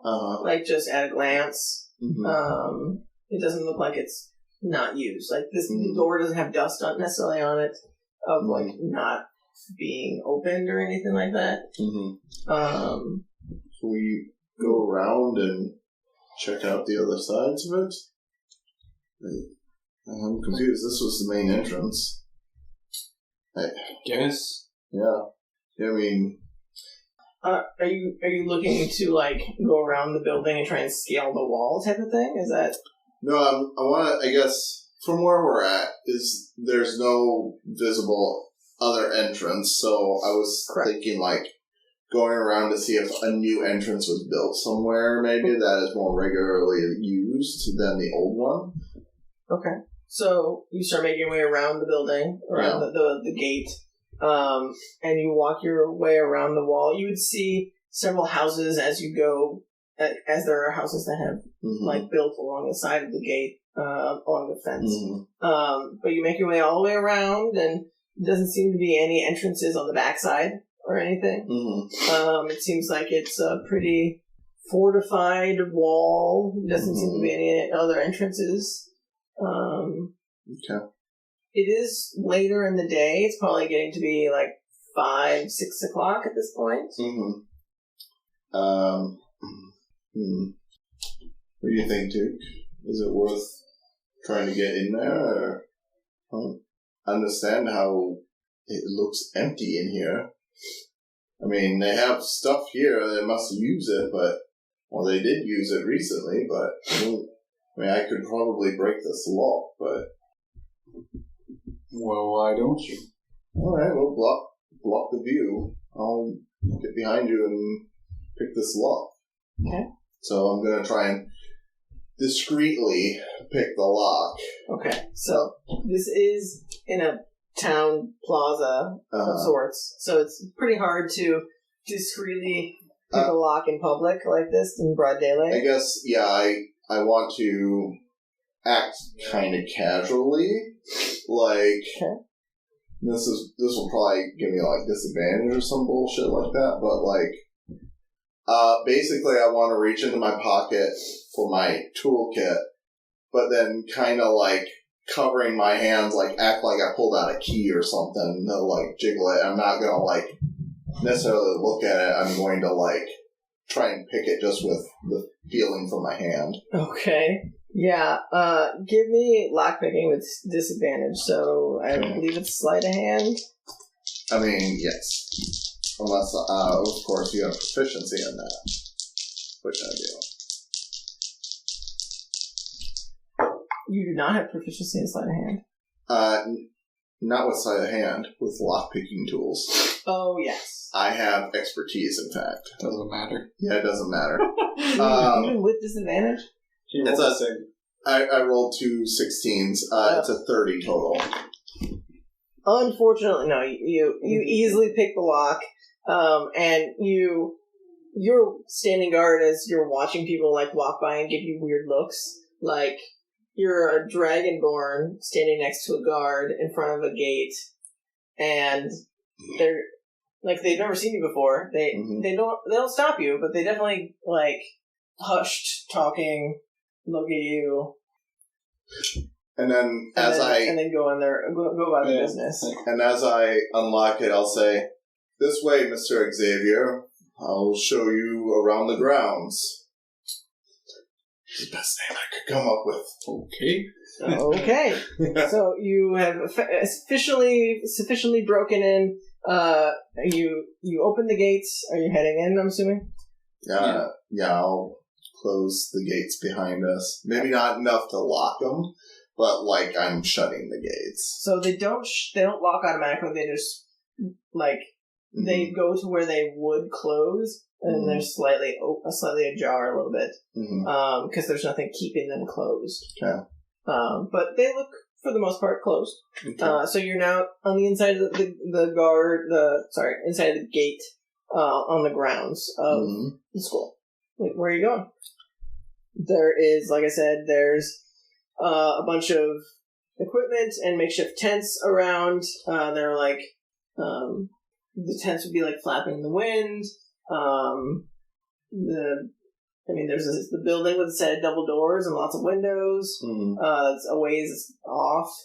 I mean, there's a nice, like stone path that you guys are on, that leads directly to the entrance. I mean, let's just go straight to the entrance, I think. Yes. Yeah, so go up to the entrance and try the door. So as you're walking about in here, you definitely see there's a lot of footprints. Like this is heavily used. There's maybe like a small layer of dust, and the fact that it like the wind is blowing a bit, and sediment is gonna get around. Right. But like it doesn't seem like there is like a layer of dust necessarily on anything. It looks well used. And as you approach the stairs to the double set of doors, like these look like they're well used as well. Right. The handles on the doors look like shiny, and the fact that they're probably touched several times a day by several different claws and paws and whatnot. Again, there is a set of knobs that have a lock, like a key lock to get in. So if I try the knob, it's locked? It is indeed locked. Okay. Alright. Same thing. I'll just try and act casually like I'm trying to unlock this door. Okay, so this is much farther away from the entrance gate, so you probably wouldn't have disadvantage necessarily because, I mean, people probably see you in there, but they're not saying anything. You're a guard. You're pretty obviously a guard. So Alright. Go ahead and roll your sleight of hand. Okay. Okay, so that's going to be a 24. Okay. Yeah, you pretty easily unlock this door and click, click, click. Like, this is definitely not a difficult lock. It's not meant to be. It's a pretty rudimentary, like, pin system. And as you're, like, lining up the equipment to pick the lock, it clicks into place pretty easily, and you go for the handles and it unlocks. Yeah. I'll open the door. Okay, so as you guys walk in, we will jump back to you guys. So, you guys are starting to head towards the moors. So you make your way back the way you came, past the wolf statue, and you keep going down this thoroughfare. As you can see, the houses, again, they look significantly different from what you're used to. They're stucco houses, heather thatched roof, like single rooms, but probably a little bit bigger. Just as you're glancing in, you'd see like they would have like several beds, like dressers, like maybe a nicer type of hearth and cauldron. Like these aren't slums as you guys have seen them in Taran and Shaggy Paw. This is like, I don't know a good description, like a decent, like, lower middle class. Right, yeah, like this is there's definitely some of those. There are definitely some that are pretty dilapidated and pretty bad, but there is quite a few that are nicer. This is more like Roseanne. Sure.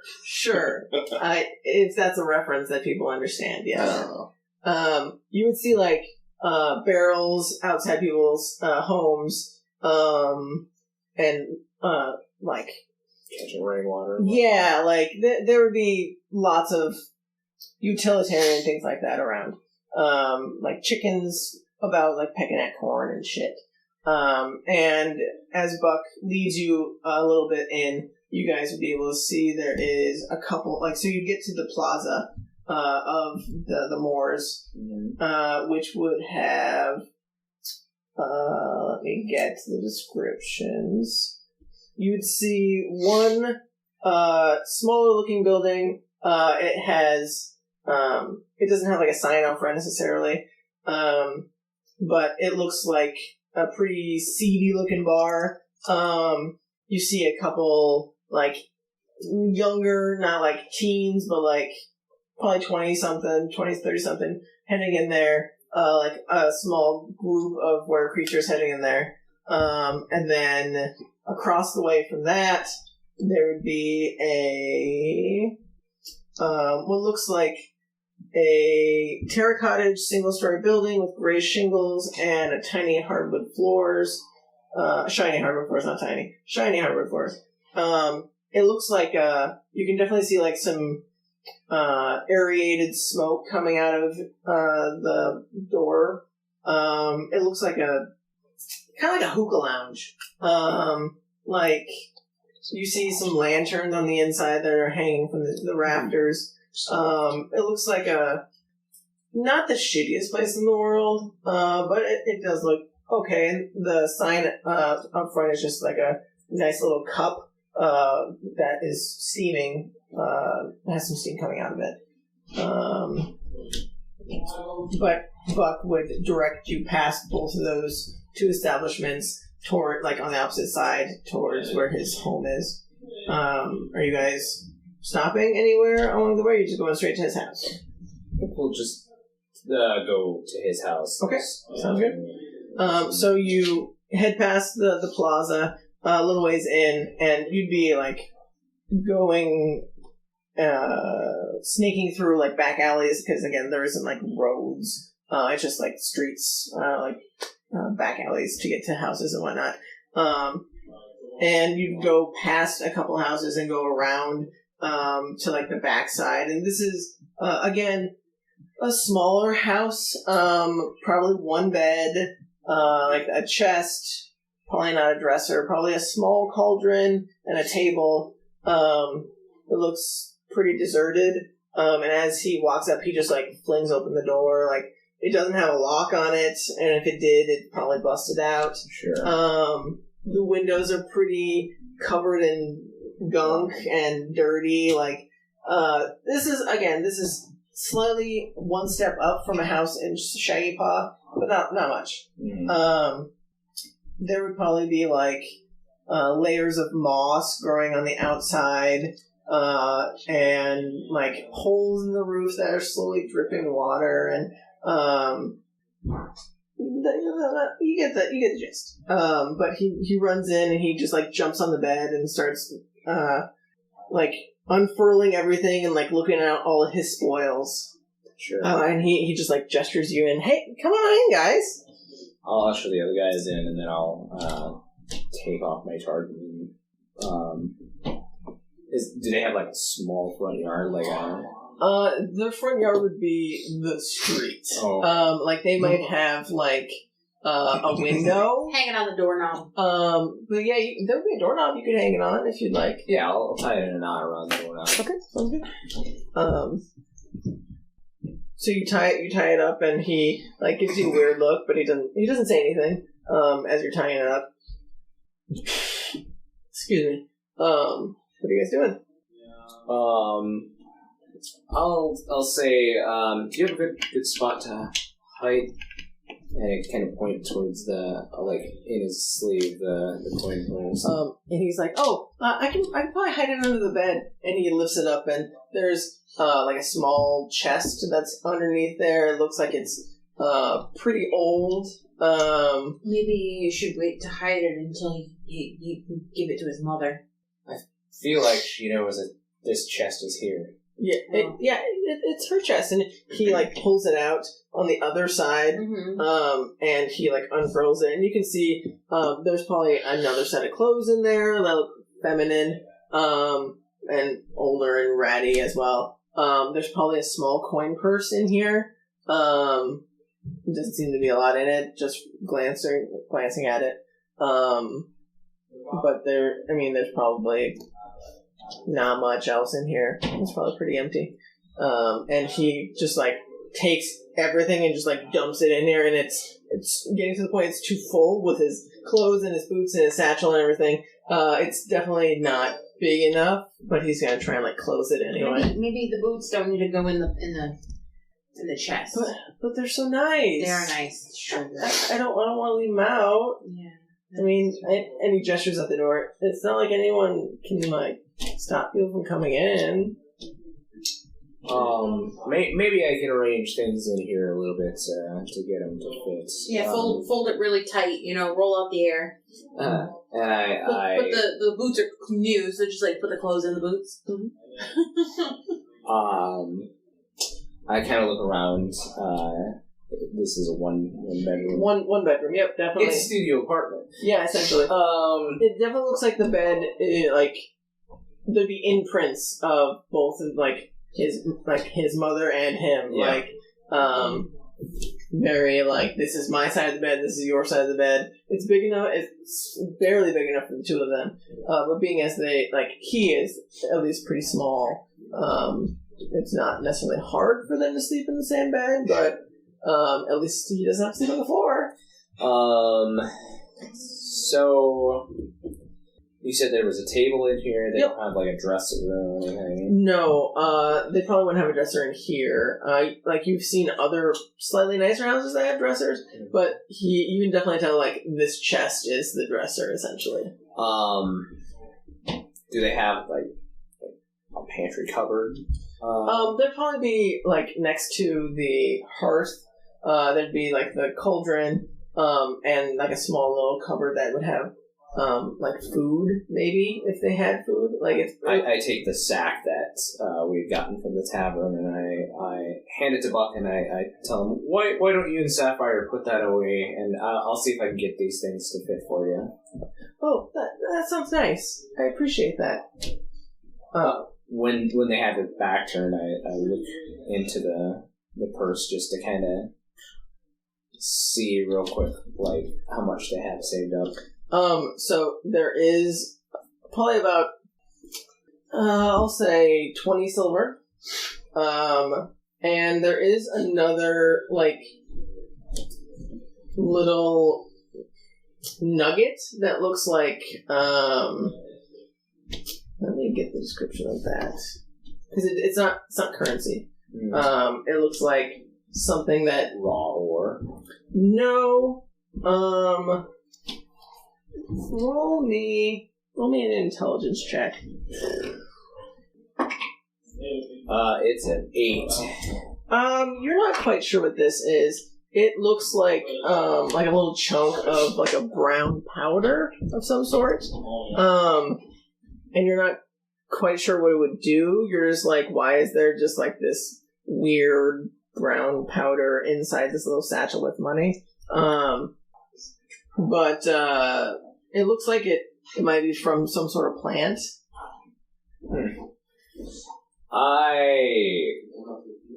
I take that out, but Okay. And I'll put it in my own satchel. Okay.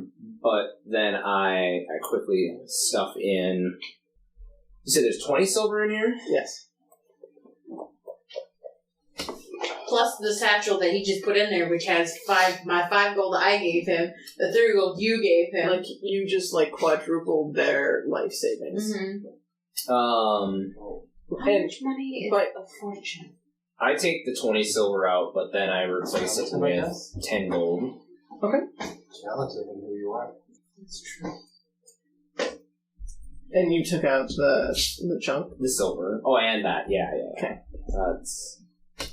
Sounds good. So you can put, if you're actually wanting to add it to your inventory, you can put Valdare, a chunk of Valdare. Valdare?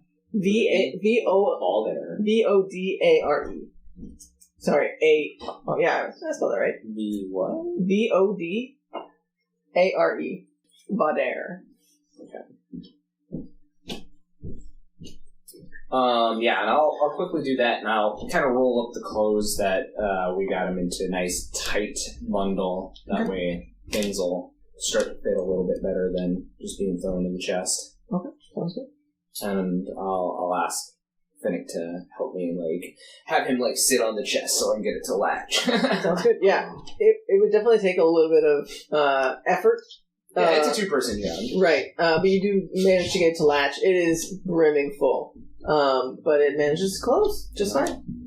And Buck is, like, digging in his satchel, and, like, he pulls out his coin purse and he starts, like, just, like, thumbing through the coins, like he's infatuated with the shiny. How much does it cost? Did your house cost?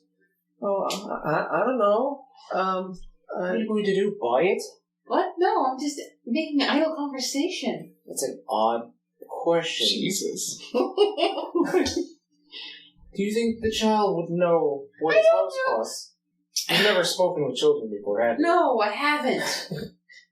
I mean, maybe my mom would know. I don't know. Do you think your mom likes ox? I mean, we can always, And apples, because we brought a lot of apples. Yeah. We can leave it here for her. And Rowan's actually an excellent cook. I bet he could make a nice, like, baked apple dish. I don't bake. He cooks. Boiled apple dish. Just like real Josh. You make a good streusel. Yeah. That's different. Right. A nice dessert? Rowan? But, I'll say, where do the two of you get your groceries? Well, No. You yelled at me. Why are you asking? I'm sure his mother takes him to the store so he knows what to get. Well, Give the kids some money and leave. she usually just The question is just mother. tells me to go get stuff from the Lonely Tome, and you would know that they had food there. They had seemed like the grocer of the area too. Yeah, they were the general store. They had food. They had rations that you would use to cook with, but also to take on a journey.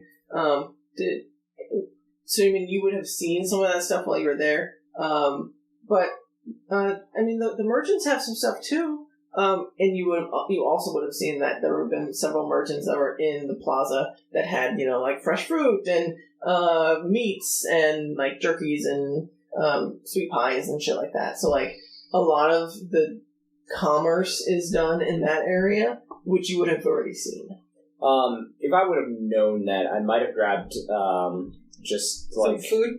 Yeah, some ration, not ration type food, but General food, cooking things. Things that aren't gonna be Flour. above what they would normally eat, not too too fancy or anything. Right. Stuff that they could use a lot of to make Like general food. Yeah. Sure. Flour, oats, that kind of thing. I'll say, give me a gold for a bunch of different groceries. Okay. I'll give you 2 because then it'll make me an even number. Perfect. That works. So you stockpile them with a bunch of groceries. So you run quickly. The kid tried to steal from some rich guy, and we caught him, and instead of reprimanding him, we just thought Yeah. He probably wouldn't even have been able to steal as much as you have given him. Mm-hmm. Maybe. Who knows? That guy had a pretty fat purse. He did. You think that the general Doesn't store mean sells it was locks? full They of probably fucking repair the gold. lock out Could have the been door. full of platinum for all we know. It's true.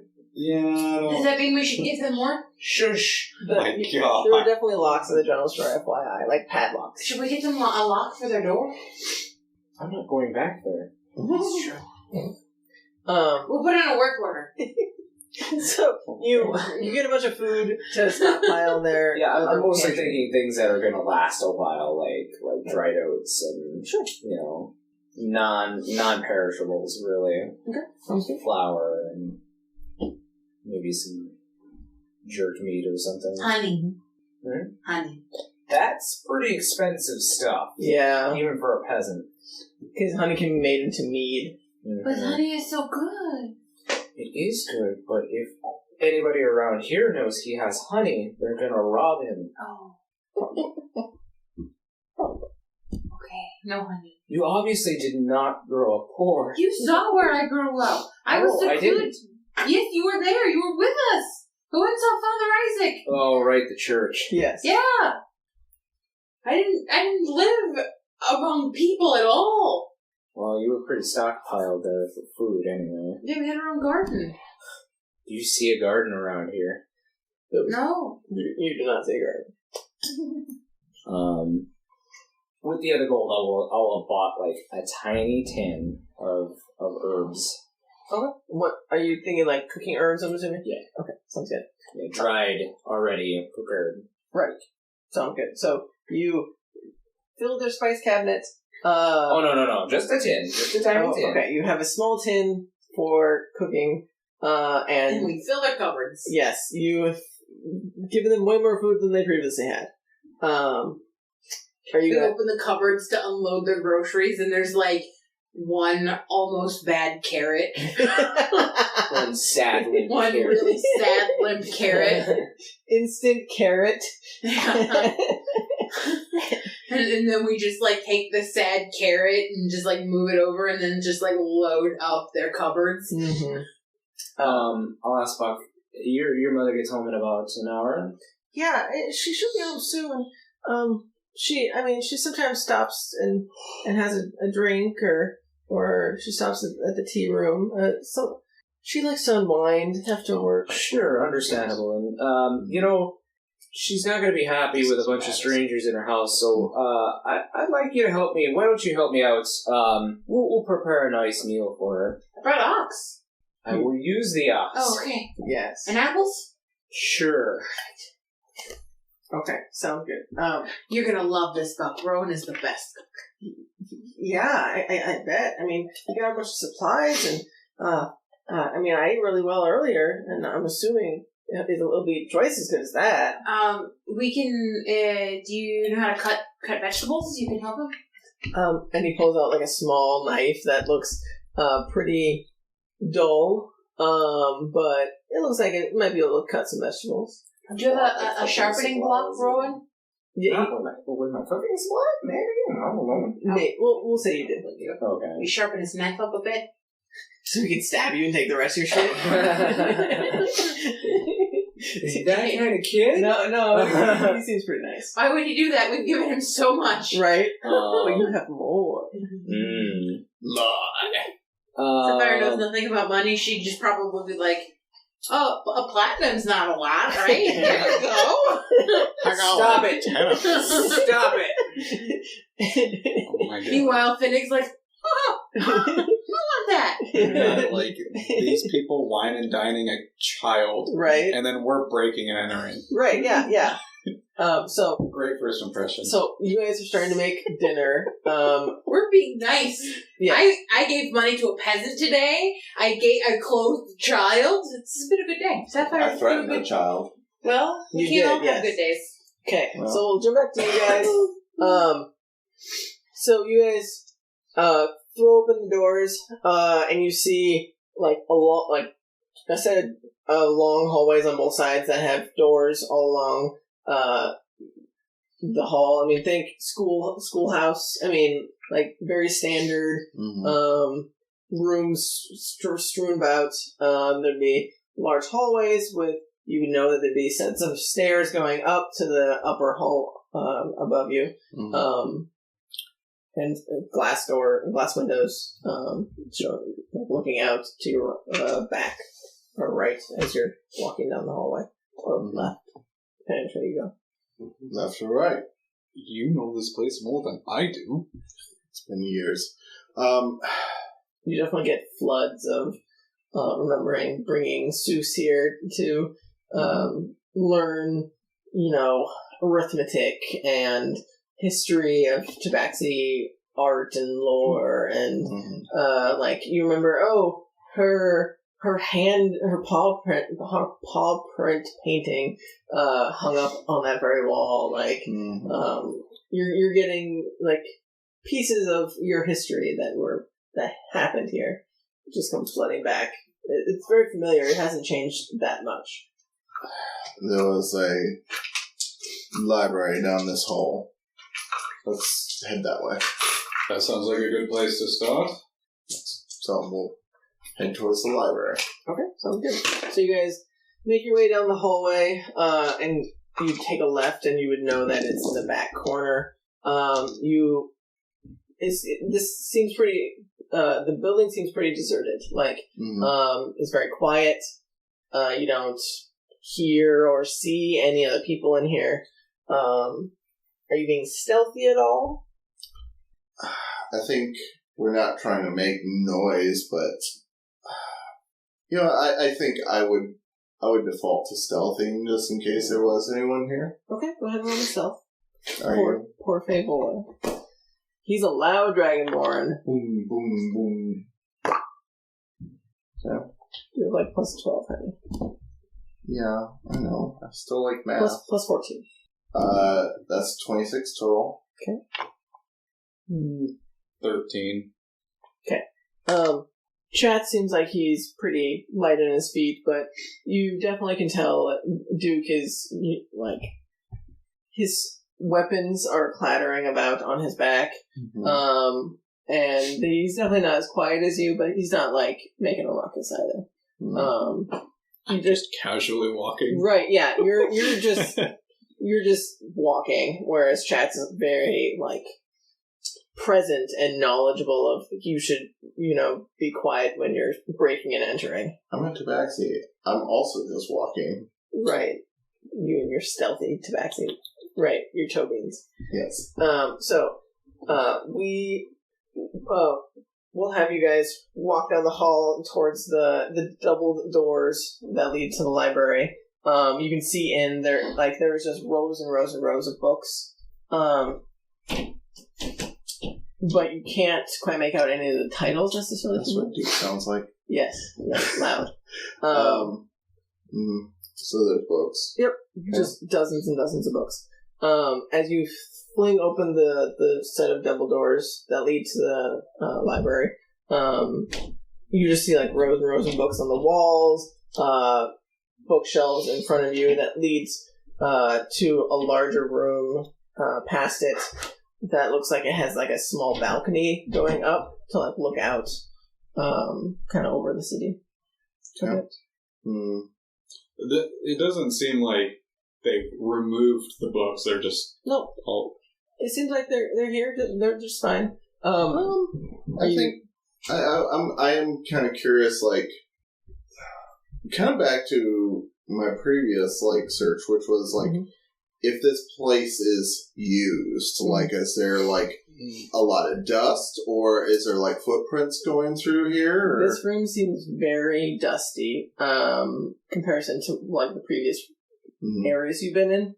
It seems like it's not as well trafficked. There probably would be some footprints and whatnot, like through the dust, but not nearly as much as the other areas. Do they look like Tabaxi, or do they look like humanoid or were footprints?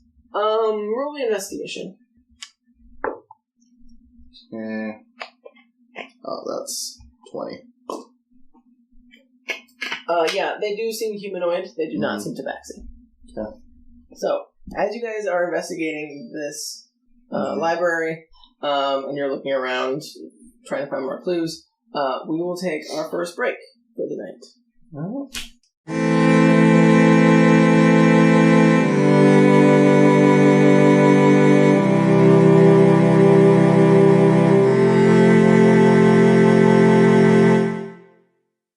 Do you like supporting artists? Do you like nerdy things like Dungeons and Dragons? Then Co-op Creations SD is the store for you. You can find adorable dragons, menacing mind flayers, and jealous jelly cubes to accompany you on your adventures.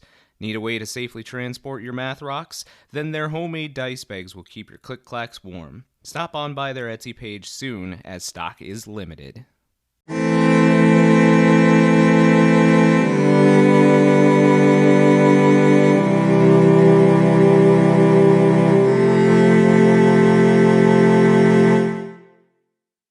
And welcome back.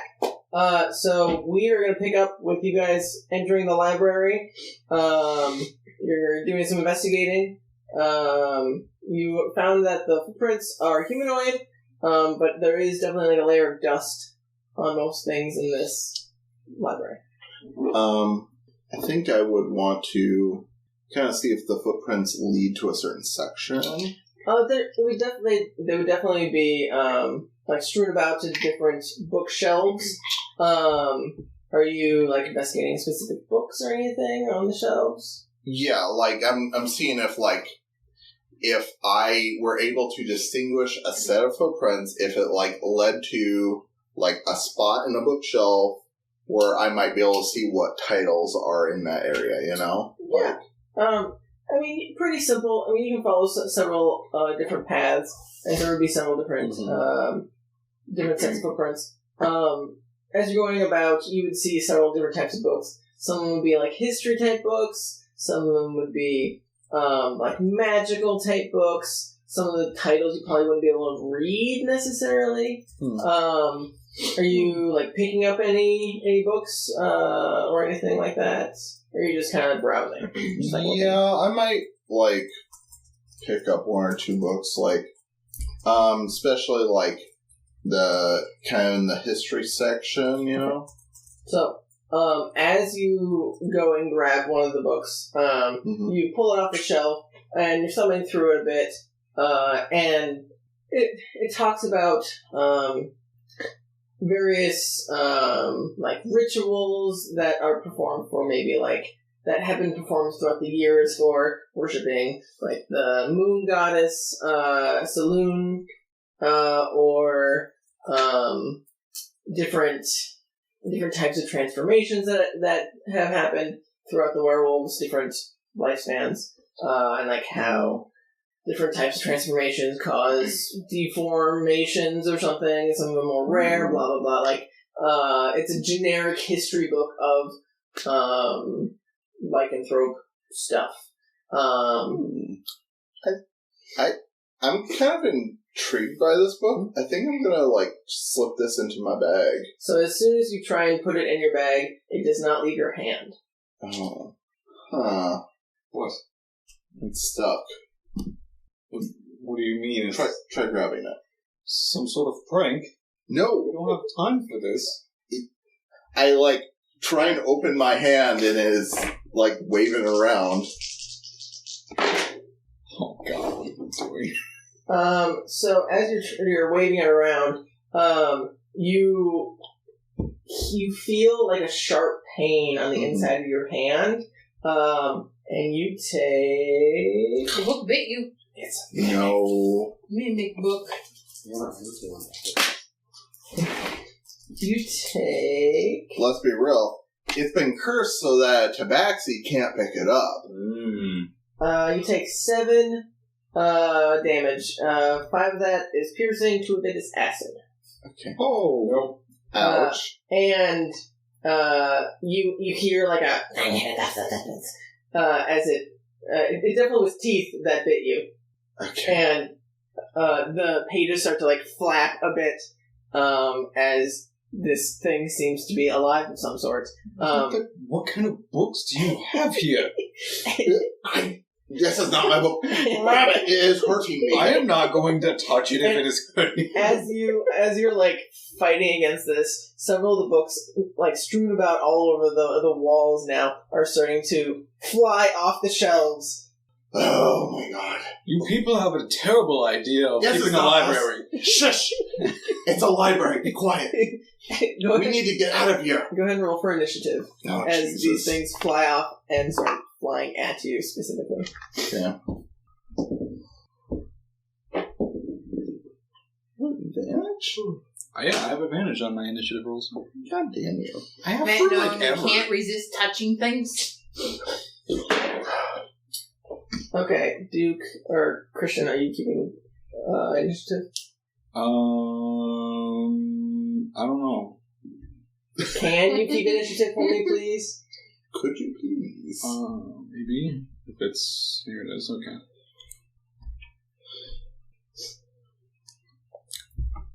What? But I'd have to delete the lost episode. It's not the lost episode, it was our episode. Well, they don't know that. I got the Yeah. last episode. Yeah, sure.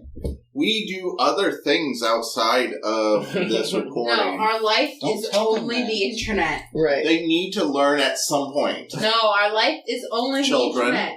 We I hope there's not children watching this. Yeah, no, we say fuck Oh my god. No, children, if you're watching this, turn it off. No. This is not the show for you. I don't like children. I don't like children. If And 2 of you're- your parents are evil. You should talk to someone. If your parents are cool with it, Yeah, if your parents give you approval to watch it, it's totally cool. But don't Kids do repeat like Don't swear listen words. to your cool aunts and uncles. just Just don't don't repeat do swear anything words. we You, do. swear words are for adult people. Wait, so they can't say fuck?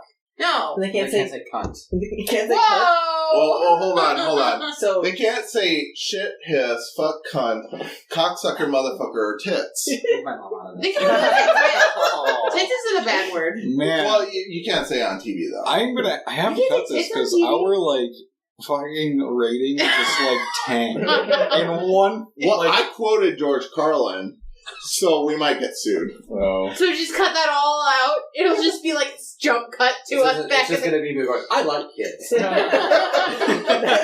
that's what's on repeat Yeah. for a good 5 minutes. You're not gonna. The guys like, You're never gonna see it. So no, I'll never see this. yeah. Like, the black hole of the internet. Oh, Right. no, Odin might watch it one day. He does get to watch us when we're gone. Well, good for him. No wonder why he jumps in Oh. He's happy to see you. Right. Mm. Anyway, so do you have the initiative? You're We're in back your combat. book. Christian's making a note. Cut out this part. I have to rebuild the sheet because it was. Oh yeah, because we used it for the not lost episode. It was not recorded. Yeah, it was not recorded, so lost. Yeah, it's lost. What do you have? Oh, 22. What'd you get? He's a fucking +6. Yeah, he's got This good is dex. bullshit. He's got good dex. What do you want from him? What do you got? +3. Oh, that's sad. And pray I don't take alert and get another +5 to that. You just need to get good, scrub. Did you say 22? 22, yeah. What'd you get? I'm fucking 9. Oh, well, the Maybe Duke just needs to do some like ballet or something to get his dex books up. got 12, so they at least beat Duke. They at least beat Duke? That's a fucked No, up they thing literally to say. beat Books Duke. faster than you? They just like Yeah. slap you with their little book I'm more cover. concerned with why the Tabaxi have a fucking library of, like, Aggressive evil books. Yeah. Like, who does that? I like it. What is wrong with you people? This is not our fault. It was not like this. So, there are 5 books, including the one that is currently stuck to your hand. Some of them are going to be flying across the room at you. So I need you to make either dex or strength saving throws to dodge out of the way. Go ahead and make 4 of them. 4? 4. Because they're going directly at the big boy.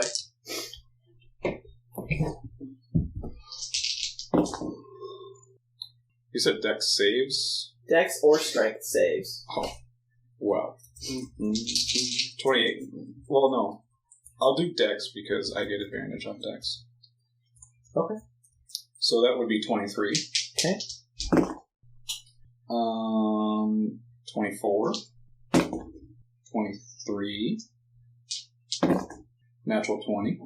Okay, so these things come flying at you across the room, and you manage to dive your way out of all 4 of them. Dodge, duck, dip, dive, and dodge. Yep, you did all that as they, like, Matrix style, as they come across and just bam, bam, bam, right in front of you. And we're nailing it today. they smack the bookshelf right in front of you.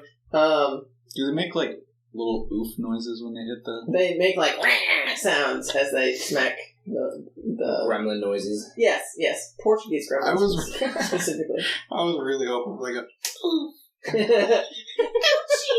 Is that what you're looking for?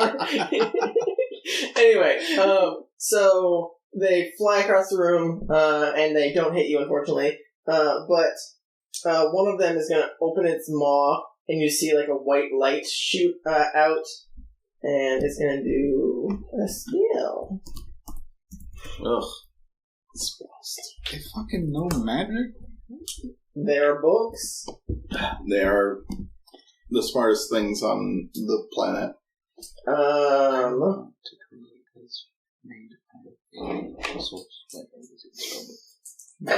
Okay, so you see 3 darts shoot out of its mouth. What the fuck? 3 glowing white darts. 2 of them hit Duke, 1 of them hits Chatz. Do I have to make a saving throw? Magic missile. This is magic missile. Oh. So you get hit for Fucking your book shield. shooting magic missiles? 3 and 2, so 5 whole damage. Are you gonna use shield? Are you tempted?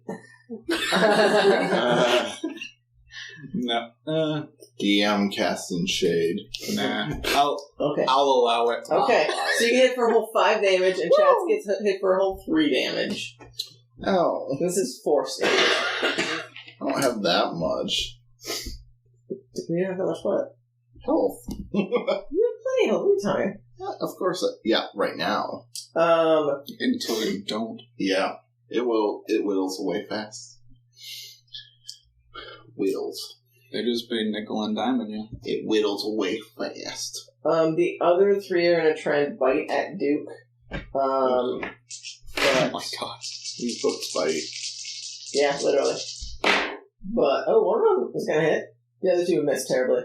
They're trying to bite at your arms and legs, but your hide is too strong. One of them does get through, though. and it pierces, and you wince as you can feel like the acid from its saliva start to burn you. You take... It's a weird sensation being bitten by a book. You take a whole 2 piercing and 2 more acid. So 4 total? 4 total. Oh, no. That's fuck! Oh. That's the whole surprise round. We're heading to town to visit the blacksmith for repairs. Uh-oh. What? His D&D Beyond crashed. Mm. Oh, sorry. That was a name drop. I mean, we use D&D Not Beyond. a sponsor. Yet. I feel like most people who play D&D use D&D Beyond at this point. Right. Sure. Yeah, Why not? Sure, why not? Okay. So it is Chatz's turn at the beginning. Okay. This pissed me off. I'm going to take out, with my non-occupied hand, Okay. Lionheart, my short sword, and I'm going to stab the book in my other hand. Okay, sounds good.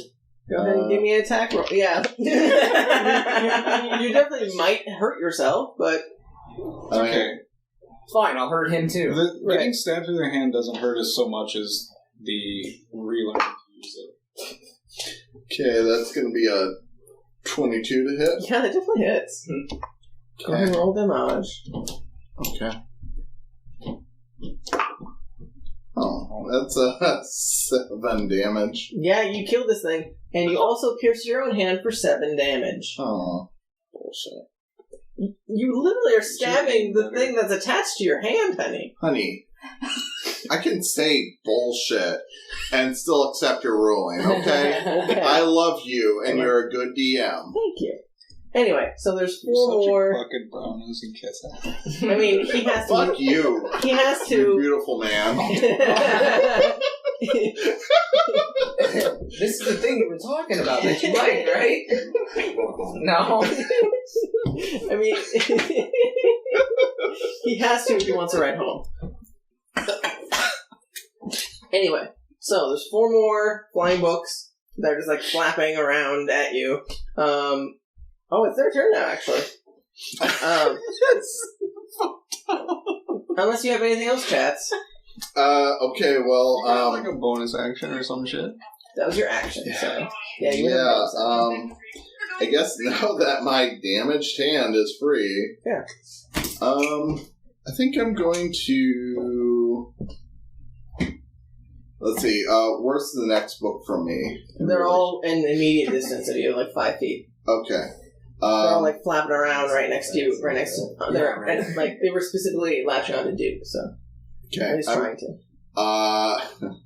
Sorry, Duke. I'm going to pull out the Blade of Lost Love, and I will attack one of the books that is attached to Duke Okay, go give me an attack roll. with my offhand. I should have shielded. That's going to be a 20 to hit. You can use your action to shield, by the way. Well, I know, but like, if I was going to do it, I should have done it initially, so that I could have negated some of the damage. If that was 20 to hit, correct? Yes. Okay. And that's 5 damage. So you stab through one of the books that was biting at Duke. That, as you have noted, and maybe you did or didn't notice, but it did latch onto him as it bit him. So you definitely would puncture through the book and into Duke. So Duke would also take 5 damage. But the book dies. And a little bit of acid kind of spills out and eats away at your flesh a little bit. It's not enough to do damage, but it's definitely like... enough to singe. No. Right, yep. Death throes. Maybe you should try a swiping motion instead of stabbing. I'm doing my best here. Okay. Is that the end of your turn? Yeah, I use my action and bonus action, and I don't know if we should leave or stay right now, so I'm just gonna stay. You already killed 3? 2. There's 2. There's 3 left. They're easy to kill, just really annoying. Yeah. You can definitely tell that the acid that they spit up definitely seems to be doing damage to the book itself. Just a note that you would notice. Well, they're attacking. Do they all look like the same book? No. Like, some of them are blue, some of them are black, some of them are red. They look indistinguishable from literally any other book. Okay. Are any other books coming alive? You don't notice any books at the moment. Okay. But who knows? Okay. Could be one. Anyway, so the couple of books that are still flapping there are gonna try and bite at you. I'll have one go for Duke and one go for Chatz. 19 hit both of you, correct? Correct. Okay, so you each have one that latches on to you. That's 4 plus 2, so 6 damage each. The other one missed. So you each have now. Oh, fuck it. I'll use Uncanny Dodge. Okay, so you'll take half damage. You each have a book attached to your arm, and another one that's like flapping in your faces. But that's the end of their turn. So it's Duke's turn now. Okay. So there's one that's like floating, flapping around. Flapping them right in your face. Yep. Okay. I'm gonna swipe down on that one with my sword. Okay, go ahead and give me an attack roll. Yeah, your sword. Yeah, that's like a 23. That definitely hits. We use D8. No, D10. D10 it up. 9. Yeah, you slice that book in half, and as you do, the acid starts to like spew out of the side, like the sides from where you cut it in half, and it just like seeps down the pages and then falls flat to the ground. It's straight up dead. But Cool. you each still have one on your arms. You are considered grappled, FYI, by these. So, So, can I like, you don't have disadvantage necessarily, though. You're not restrained. as like an unarmed strike, just take it and like take my arm and just like bash it against a wall with this thing on Yeah, you it? totally can. Cool. Well, 26. It definitely hits. It just deals 5 damage. Okay. As an unarmed, if you want to rule that way. Yeah, that's fine. Okay. I was just curious what you added to it, because you wouldn't be proficient. It's a plus 10 on my unarmed strike. Damn, okay. Yeah, I mean, you easily hit it, and you destroy this thing, so you, like, break its spine, essentially, the spine of the book. And You get the X-ray mode and everything. and you hear, like, a crack and a as it releases, and it just falls slumped to the floor. So you are free of your appendage attachment, but Chat still has his. Is that the end of your turn? Yeah. Okay. Well, hold on, can I? Well, you're- no, the only thing I can do as a bonus is, like, hurt you a lot. Right, breath weapon.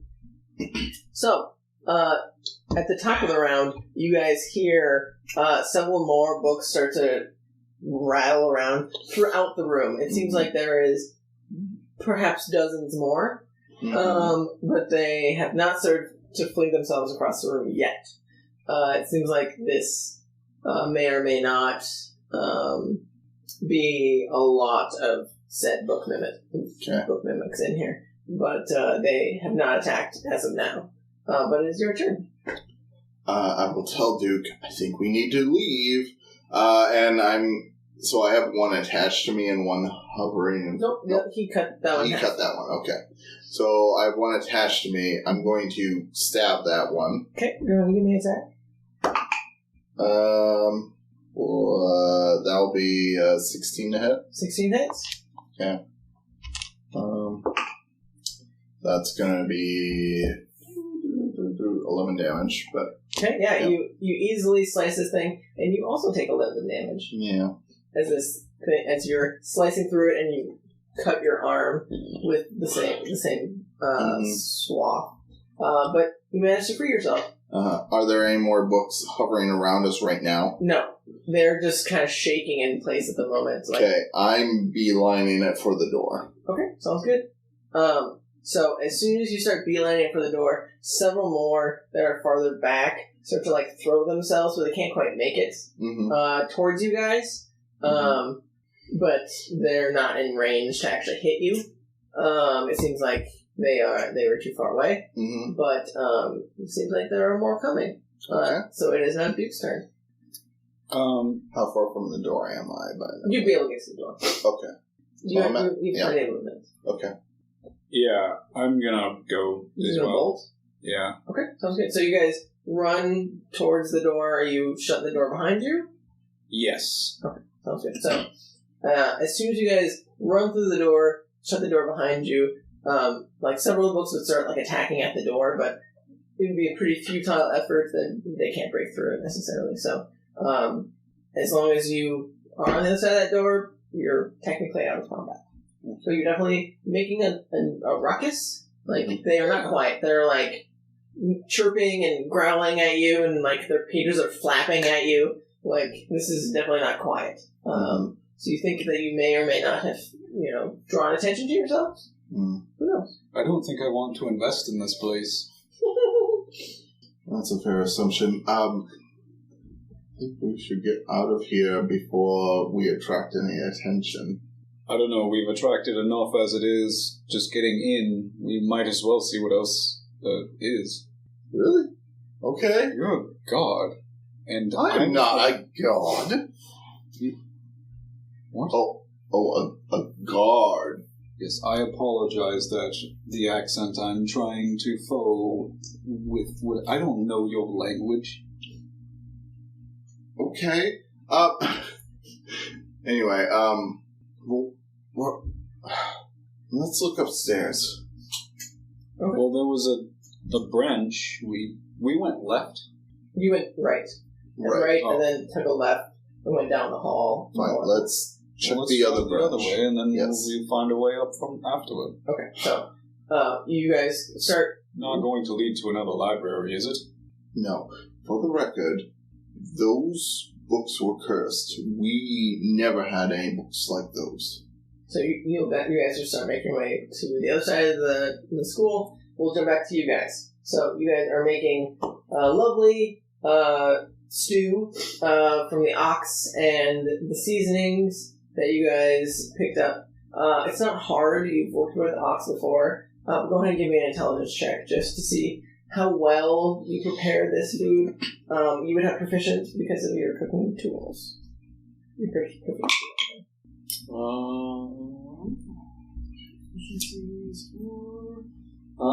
18. Yeah, so even though you have gotten used to using the cauldron for a while, like, you remember what it's like to make recipes, and you make a very hearty stew pretty quickly, pretty easily, and the room is just, the aroma smells delicious. It's very aromatic, that's what I was looking for, I think.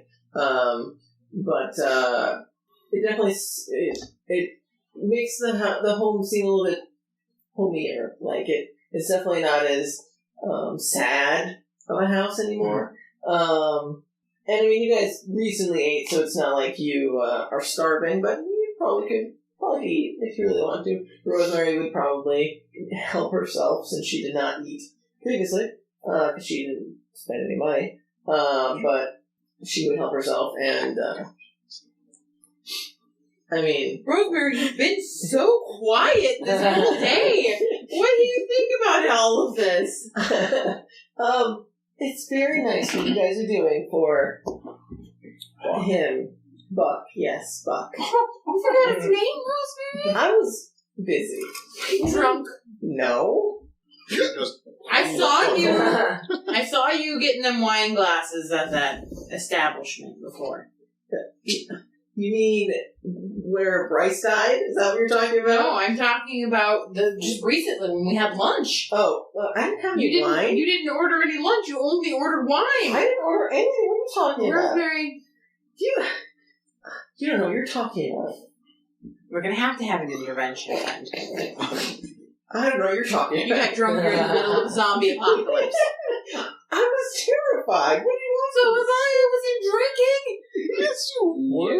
Yeah, you had drinks. I only had like one. Yeah, she drank the entire bottle. Yeah, she drank like 5 bottles.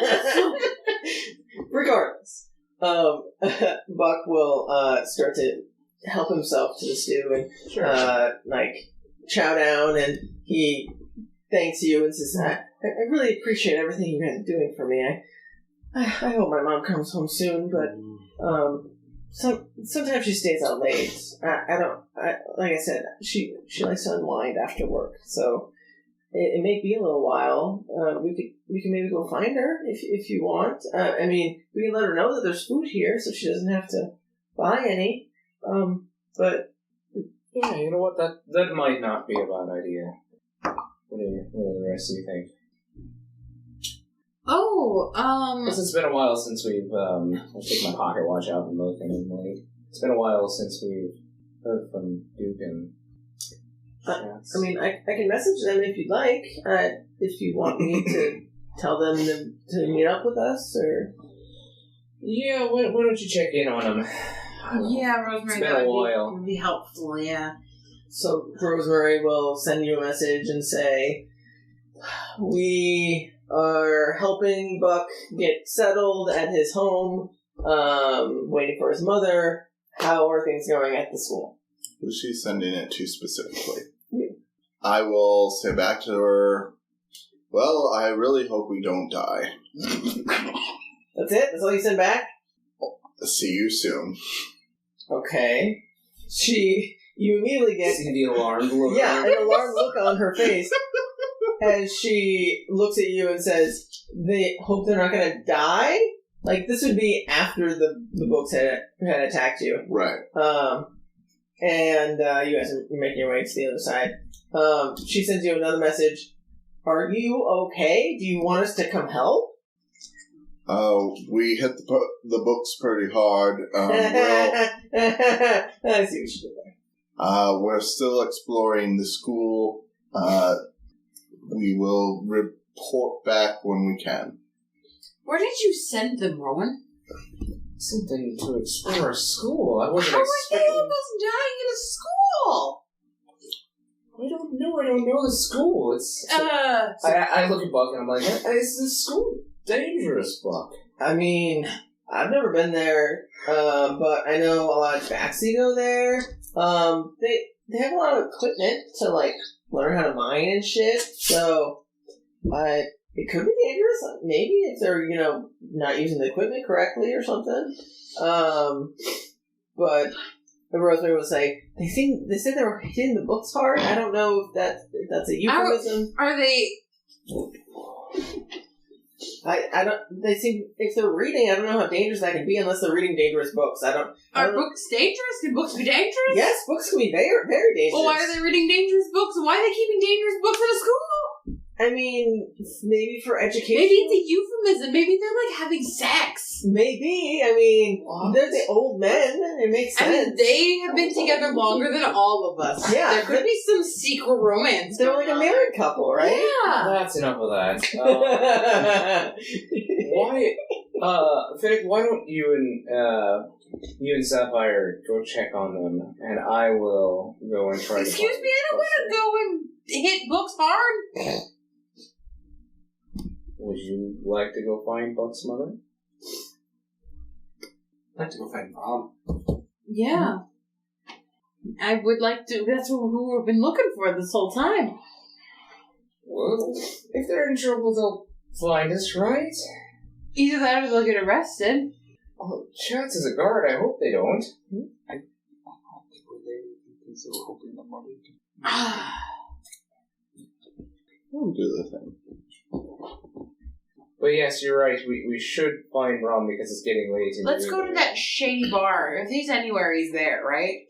Well, you two go look for Bram. I'm going to go try to find Buck's mother with him. Okay. That sounds good. Hey, Finnick, you want to go have a date at a shady bar?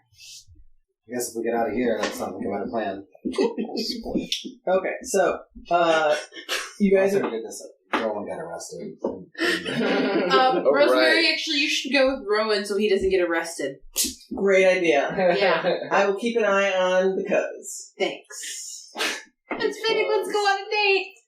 And the child. You guys have fun with that child. Right. So Please never phrase it that way ever again. right. So you guys head off to We're splitting the party even more. Yep. The You know what's a good idea? Triple split. So you guys head Biggest game to move. I don't know. I don't know, but I'm changing I the like name of that. my notes to the triple split. Triple split. So you guys are both heading to the plaza because Buck would say she might be at the tea room, which is in the plaza of the Moor. So you guys make your way back to that circular plaza that had the CD bar and the tea room. I'm gonna call it the triple banana split. Across from each other. In the CD bar, you see it's a timber-framed, large, single-story, pretty worn-down old building.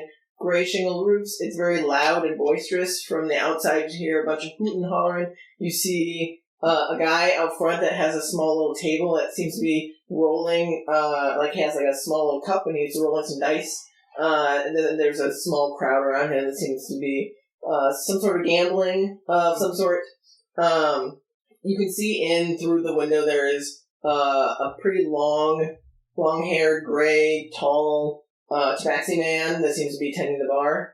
And you can hear and see there's a lot of older, I shouldn't say older, like 20, 30-something were creatures that seems to be drinking, hooting, and hollering on the inside as well. So you head in there. Are you doing anything before you head in? Are you there? So there's people outside, seem to be gambling. There's a bunch of, and they are were creatures. And then there's people inside that seem to be hooting, hollering, drinking, having festivities. You do see there's a stage on the opposite side of the room from the entrance. But this is a pretty... It's not very big for how many people are in here. It's a pretty big crowd tonight. But there's tables. There's probably at least one table that you can see from the entrance that is open. What are you guys doing? Let's go get a drink. Maybe. So there's gambling, there's drinks, there's a stage, there's several groups of loud, drunken were creatures. Is it all were creatures in here? Yes, for the most part, it is were creatures in here. I don't know if this is the right place to be either. Yeah. The bartender is Tabaxi. We'll get better information on that bartender, or if we go hit up a homeless guy on the street. I feel like anyone would be better information than, A child. well, that too. But then this bar full of weird creatures. Let's go hit up a homeless Tabaxi on the street. Okay, sounds good. So, we walk in and see where creatures go. Reverse. Yeah. Oh. Reverse! With a reverse card! as soon as you guys start turning around, you hear from behind you, there is a group of were creatures that seem to be playing some cards. And you hear like a scuffle starts to break out, like, "You're cheating!" And you hear a punch just...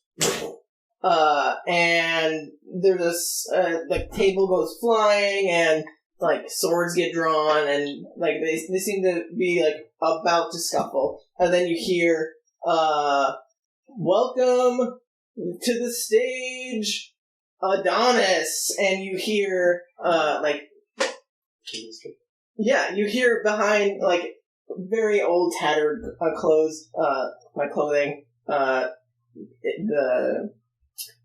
curtain draws, and it's a female Tabaxi, who is very scantily clad. She is, black fur, probably in her, like, late 40s. Definitely not, like, probably, like, B or C tier if you're going to, like, an actual strip club. But she seems to be, like, slowly dancing out, and she has like... she looks just as confused while she's doing it too, like, right. what am I doing? Like, there's no music or anything. Jack Skellington? I have a video I found earlier. She has like a shawl on and like a purple skimpy outfit and like a she's like taking the shawl and trying to look as sexy as possible to these were creatures. Definitely not putting her all into it necessarily, but she, especially because there is a what? Is the Moss Isley music playing? Sure. Yeah, let's go Canteen. Oh, we're gonna get sued. The episode where we... Oh, that's the name of it. The episode where we get sued. Anyway. Is that a song title? I think we're gonna get double sued for that. We're fucked. I mean, as long as you don't use our lawyers made us change the name of this song, because that's probably a song. Yeah. So now we're definitely getting sued. Just gonna say a song title. It's fine. Okay, anyway. But it looks like the Tabaxi bartender is going over to help like break up the fight and make sure that the young lady is okay. As she is trying to dance, but she's very awkwardly trying to avoid the group of fighting that seems to be going on. As you guys start making your way out, you do see some older Tabaxi, like pretty slovenly clothing, similar to what Buck was wearing previously, like the tattered robes types of things. They approach the guy who is gambling, and they like onlook with wonder at the amount of coin that's being spent at this table. And it looks like they're playing a very simple dice game. And you hear the guy behind the counter, behind the table say, try your luck. We have several different games of chance if you are so willing to part with some of your coin and perhaps have a Vadra's favor. And several were-creatures and Tabaxi alike are gambling at this table. It seems like it's a pretty simple game. Like they just roll some dice, and if they roll high or low, depending on what they are expecting, they get money. What are you guys doing? I don't think that I want to ask about some like rebellious guy No, I don't. in a bar full of Tabaxi Weird weird creatures, you know. Maybe let's see. Let's keep on walking. Yeah, we'll keep on walking. See if we can't see a homeless guy, a beggar, a begging Tabaxi. There won't be any beggars out right now, but I mean, you can probably meander through some of the streets, and there'd probably be like people just wandering about. Go ahead and give me perception checks as you're kind of meandering through the city at dark, like just dark now, and there's probably not a lot of light around. 15. Not that good. So you guys start to wander through the several back alley streets. I'm assuming you're staying in the nearby vicinity. Yeah. Trying to go too far. I don't think so. It's up to you. No, we want don't need to be. No. Are you I don't think we need to be. We're just... I loop my arm in yours like we're just like drunk and out, like trying to return home or something. Okay, sounds good. Give me a performance check. Yay! To see how drunk you pretend to be. I'm gonna pretend to be drunk. Okay. Well, I was +7, so that's 18. Okay. Oh, Finnick! Are you pretending to be drunk too, or are you? No, I haven't been drinking. I haven't drinking either. Yeah. Okay. No, but I wouldn't. Like, Oh, okay. So yeah, you pretty effortlessly seem to be. Are you trying to be boisterous to try and like draw attention to yourself? No, Nope, just like we're casually walking or whatever. So you start meandering through some back alleys in the hopes of finding a stray homeless Tabaxi.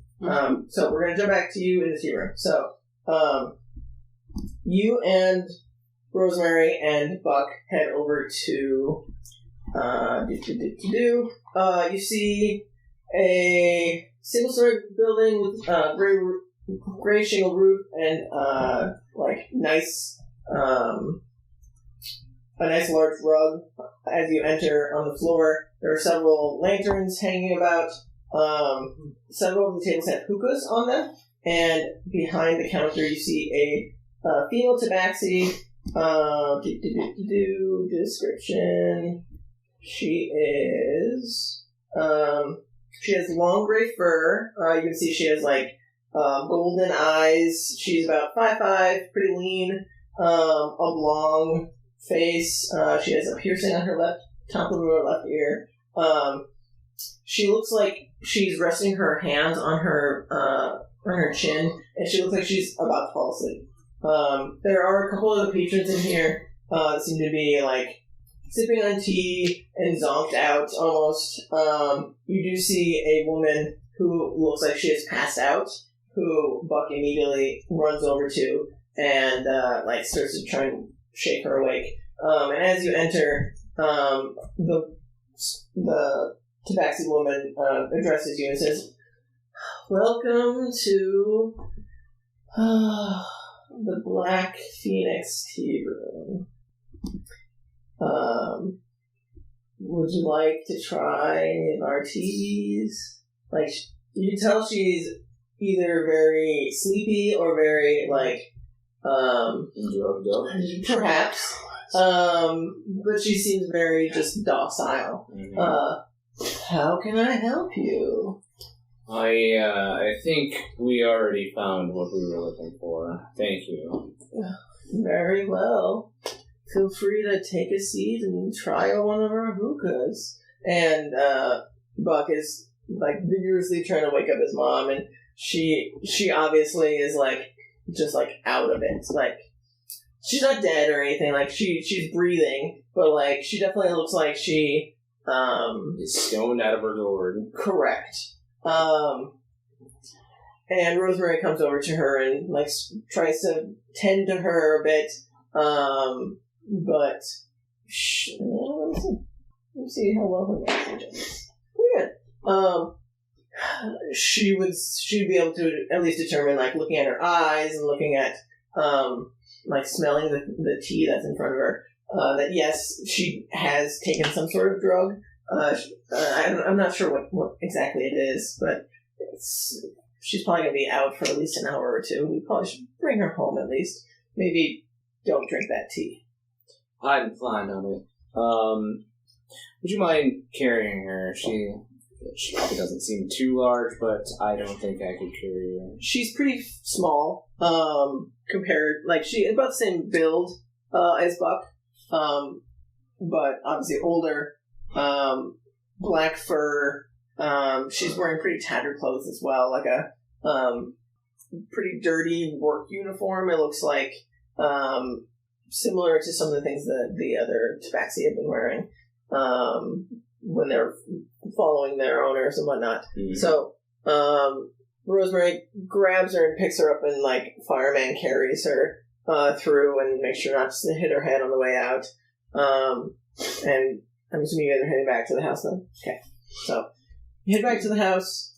Oh. When we're getting there, you said there's barrels out here collecting drain water, right? Yeah. Yep. I say, hold on a second, Rosemary. Over here by this one, and I have her get close to one of the barrels, and I like dunk her head in real quick. Okay. So as you do that, like, you definitely would get a reaction out of his mother, but it's almost like it's not like an angry, like, you just woke me up. It's like you brought her from her high. Right, like, you definitely interrupted, like, a good nap she was having, and she's like, what's going on? And, like, her eyes are half open, and you can definitely see, like, her eyes are bloodshot. She definitely does not look coherent. She looks like she is about to fall asleep at any second. And Buck is like, "Mom," and he like smacks her on the face a little bit. I made some new friends. Look at my nice clothes. And like, he's saying this pretty loud. Definitely not being discreet about it. And she's like, "Oh, that's nice, honey." And she just like zonks out again. Damn face head, dunk it again. What? Stop it! Like, you can definitely tell, like, it's helping. but she's still slurring her words. She's still having trouble focusing. I take one of my cups from my mess kit, and I take a big old cup of water, and I kind of help her drink it. Kind of rub her throat to get it down her gullet, so she's getting some water. She would definitely start to drink the water, but she would also almost try and fight you off, I don't need you type of thing. Almost like a weird confidence, I don't need your pity type of thing, or sympathy. But she definitely would drink the water, with some fight. But are you heading back to the house then? Yeah. You force feed her some water. Yep. And then I will set her down in one of the chairs at the table and scoop her up some of the stew and bring it over to her, and I'll be eat. And she'd be a little bit more coherent at this point. She would look around and see all of the people in her house that she doesn't recognize, and she's me and Rosemary. Right, but still. Yeah. And she is trying to eat and missing her mouth with the spoon. Buck, maybe you better help her. And he's like, yeah, you're right. And she kind of just slumps in her chair as he holds her head up and starts to try and feed her. And he's like, I'm really sorry about this. This is pretty rare for her. I have a feeling it's not too rare, but that's okay, kiddo. So he's gonna try and keep feeding her.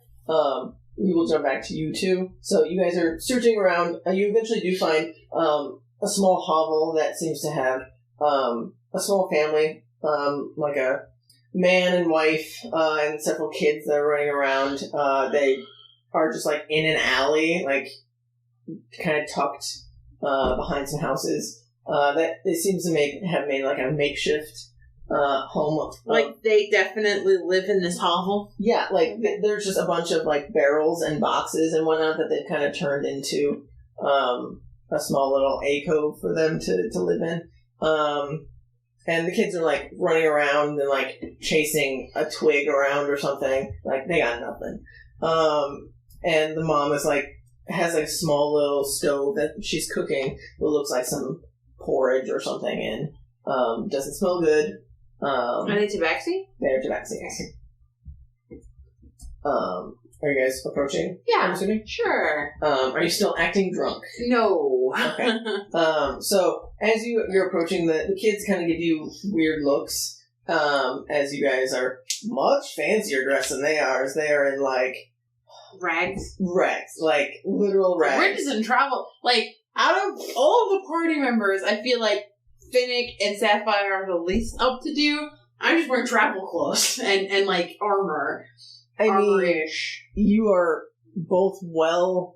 Our clothes aren't holy, but I'm thinking tuxedo. Right. Yeah, no, you're not tuxedo, but you are well equipped.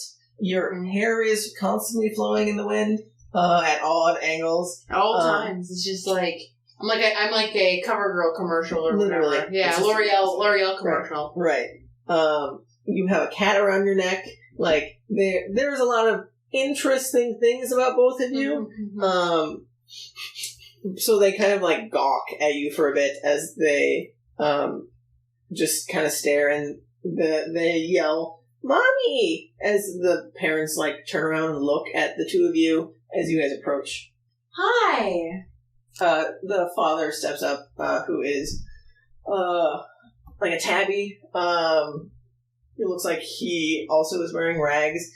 Similar, dark brown, black cloak, holes all over. And he approaches and says, "Can I help you? Are you lost?" We are looking for someone, and we are a bit lost. Yes. Well, what can I help you find?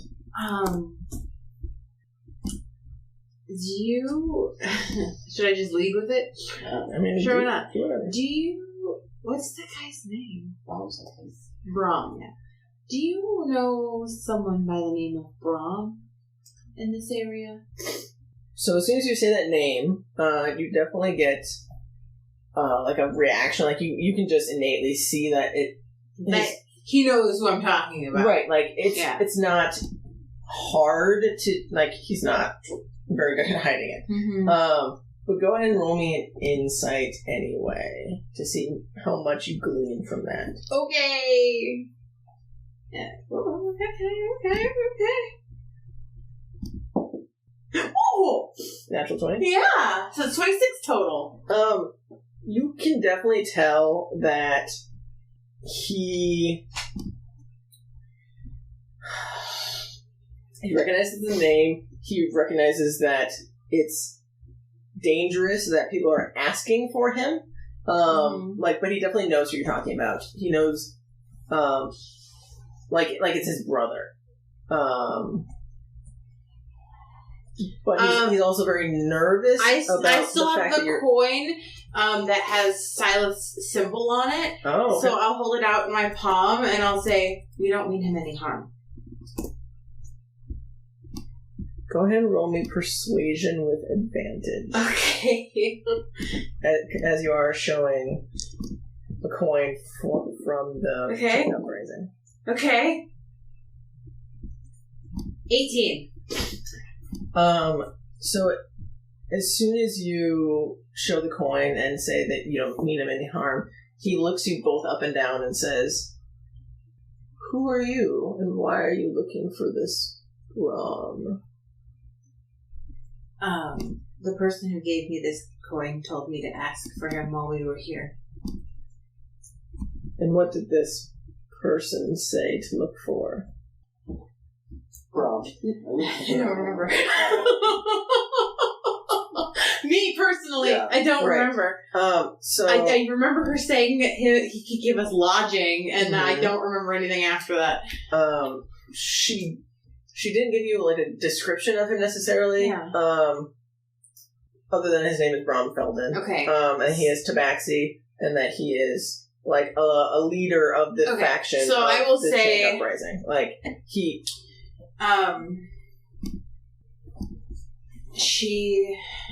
This person said he could give us a place to stay while we're here. We want to help. He looks at both of you and says, "We have others with us too. We're all here to help." He looks inquisitive and says, "How many others are there? How many know of this?" Like you can tell he's getting defensive. 3, 4. How many are 4 others? One is the child of this mountain. You have a Tabaxi with you? Maybe. How? Like saying that? Like you can definitely tell just looking at him. He looks very confused. What? I don't want to say much. I don't want to put him in danger, but he's a very good friend of mine, and he wants to help, and we want to help him. Very well. Do you know where? Do you know? You don't know where to find him, but I can lead you there for a price. And you can definitely tell that he is. He's not holding his hand out, his paw out necessarily, but he is definitely like eyeing your coin purse. The one that's in my bot that he can't see. Okay, eyeing Finnick's coin purse if it's present. Of course. He would open up his bag and rummage around and see what he has. He wants to get rid of. While Finnick's doing that, I kind of see the kids like peeking, and so I pull out one of obsidian / Lily's cat toys, and I set her on the ground and I start playing with her, and I hold it out for the kids to play with her. They are tentative to approach, but once their mom nods her head at them, they run up and immediately start to pick up and play with Lily, you can definitely tell that there's a little bit of, I don't want to say malice necessarily, but like, they play with it because it's new and fun, but also you can tell there's a little bit of contempt. It's like the tiniest little bit of contempt in their eyes for this cat. Like, you can probably put two and two together that, like, this cat probably looks better than them. Like, you pamper the shit out of this cat. Yeah, she's got treats. Literally. Literally treats. And toys. Yeah, and toys. Like, so they're a little jealous of how nice this cat gets to live, and they don't. But they, regardless, play with the little black cat. And, like, you can definitely see some of them, like, take the toy and, like sniff at it and, like, paw at it a bit. Similar to Lily. Yeah. But... I mean, they're children, so... Right, like... It's a toy. Exactly. Yeah. Like, they're playing with it as they would any other toy. What are you handing him? I saw, like, the other Tabaxi's reaction when Chatz gave them that gem. So I'm going to pull out a moonstone that I have. Oh, good shiny. Yeah. And hand that over to the father. Okay, so he, with his, like, dark gray eyes and, like, matted gold fur, he, like, looks at it. As soon as you pull it out, he is fixated on this thing. Yeah, how much is that thing worth? It was only like 50 gold. 50 gold is a lot. It's a lot. That's yeah, that might buy them a house. Yeah, literally. But he immediately, like... Or get them and, like, enslave more. That's all I wanted to do this. Right. It seems to me that they're the Tabaxi gambling, so maybe some of them are enslaved here? Or some of them may or may not have stolen money. Yeah, or may not have stolen money. Yeah. I mean... Like it seems like maybe, like, in this, like, ghetto-y area, maybe there's a little bit of freedom for the Tabaxi. To a point. But as soon as he sees this moonstone, and it shimmers ever so slightly in the moonlight as you pull it out, he is, like, fixated on that thing, and he doesn't look away from it as long as you're holding on to it. I'm assuming you, like, reach forward towards him with it.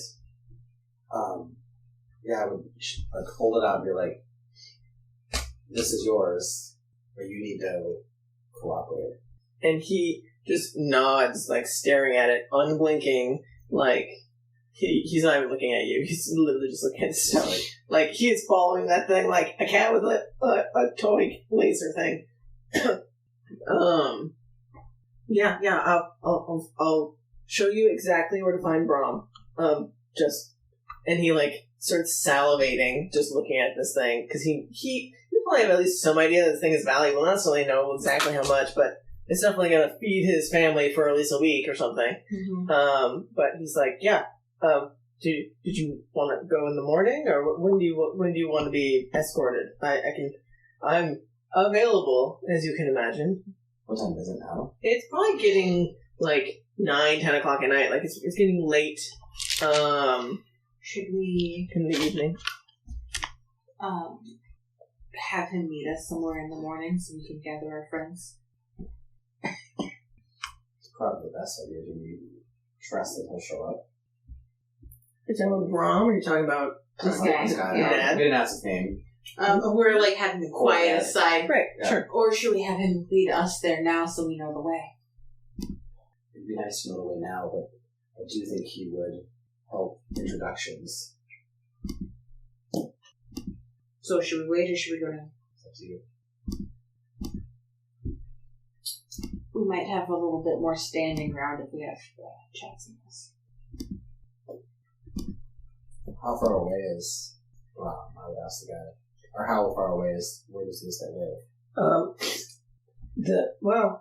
Bram lives not too far away from here. But he may be at their hideout, which I don't know where that is. I can lead you to his home, but I don't know where he might be. He might not be there. You don't know where the hideout is?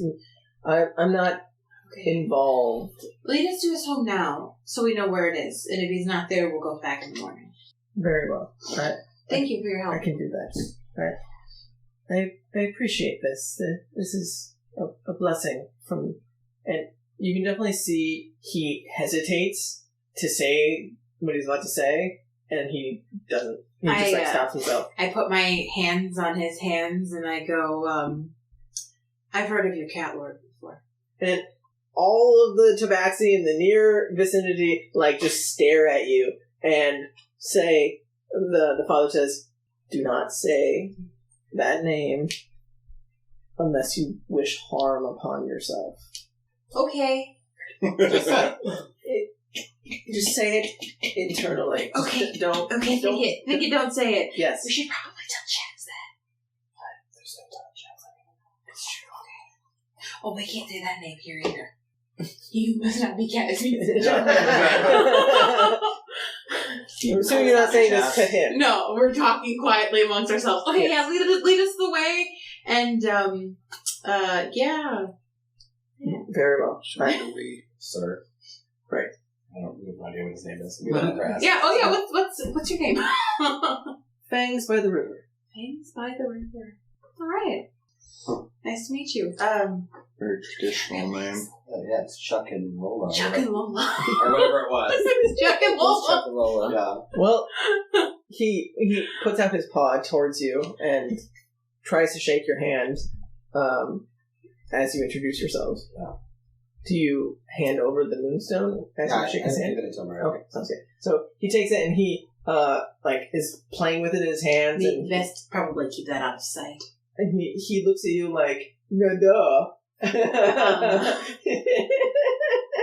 He doesn't say that. Right. He's like, yeah, I mean, right, yeah. Like, his eyes just go wide, like, really? But he quickly hands it to his... Well, I know, but he was my preciousing it. So. Right. Yeah.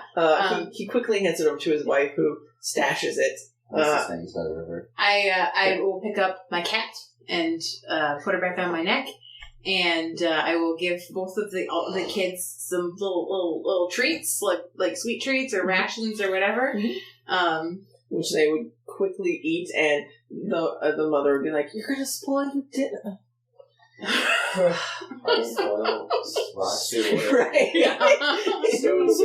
Right. But thank you. And she looks at both of you and just. You can definitely see a weight lifted off her shoulders a bit, and you see Fangs by the river gesture. She bangs. That's all I can think of. He gestures. He's by the road now. Right. He's by the road, but he gestures for him to follow you. Is he taking us to the river? No, he gestures for you to follow him. Okay, gotta write his name down. Fangs. By the river. Yes. He's not Fangs by the road. Wait, he's not Fangs by the river. Oh my god. I'm pretty sure she bangs. Oh my bangs. She bangs by the river. No, Does she? That's hot. Does she? She bangs. I'm writing it down. By the river. Okay. I only write down the best notes. Mm-hmm. Your notes are going to become the limericks of your next part. Yeah. Yes. Yeah. I love it. Sis, we follow him. She bangs next to the river. So, he leads you a ways in, and just to give you some idea, again, these roads, swerve and curve all around various sizes of homes. There's no real organization to any of these roads, but he eventually does lead you back to what looks like a small little alcove of homes, kind of like a cul-de-sac,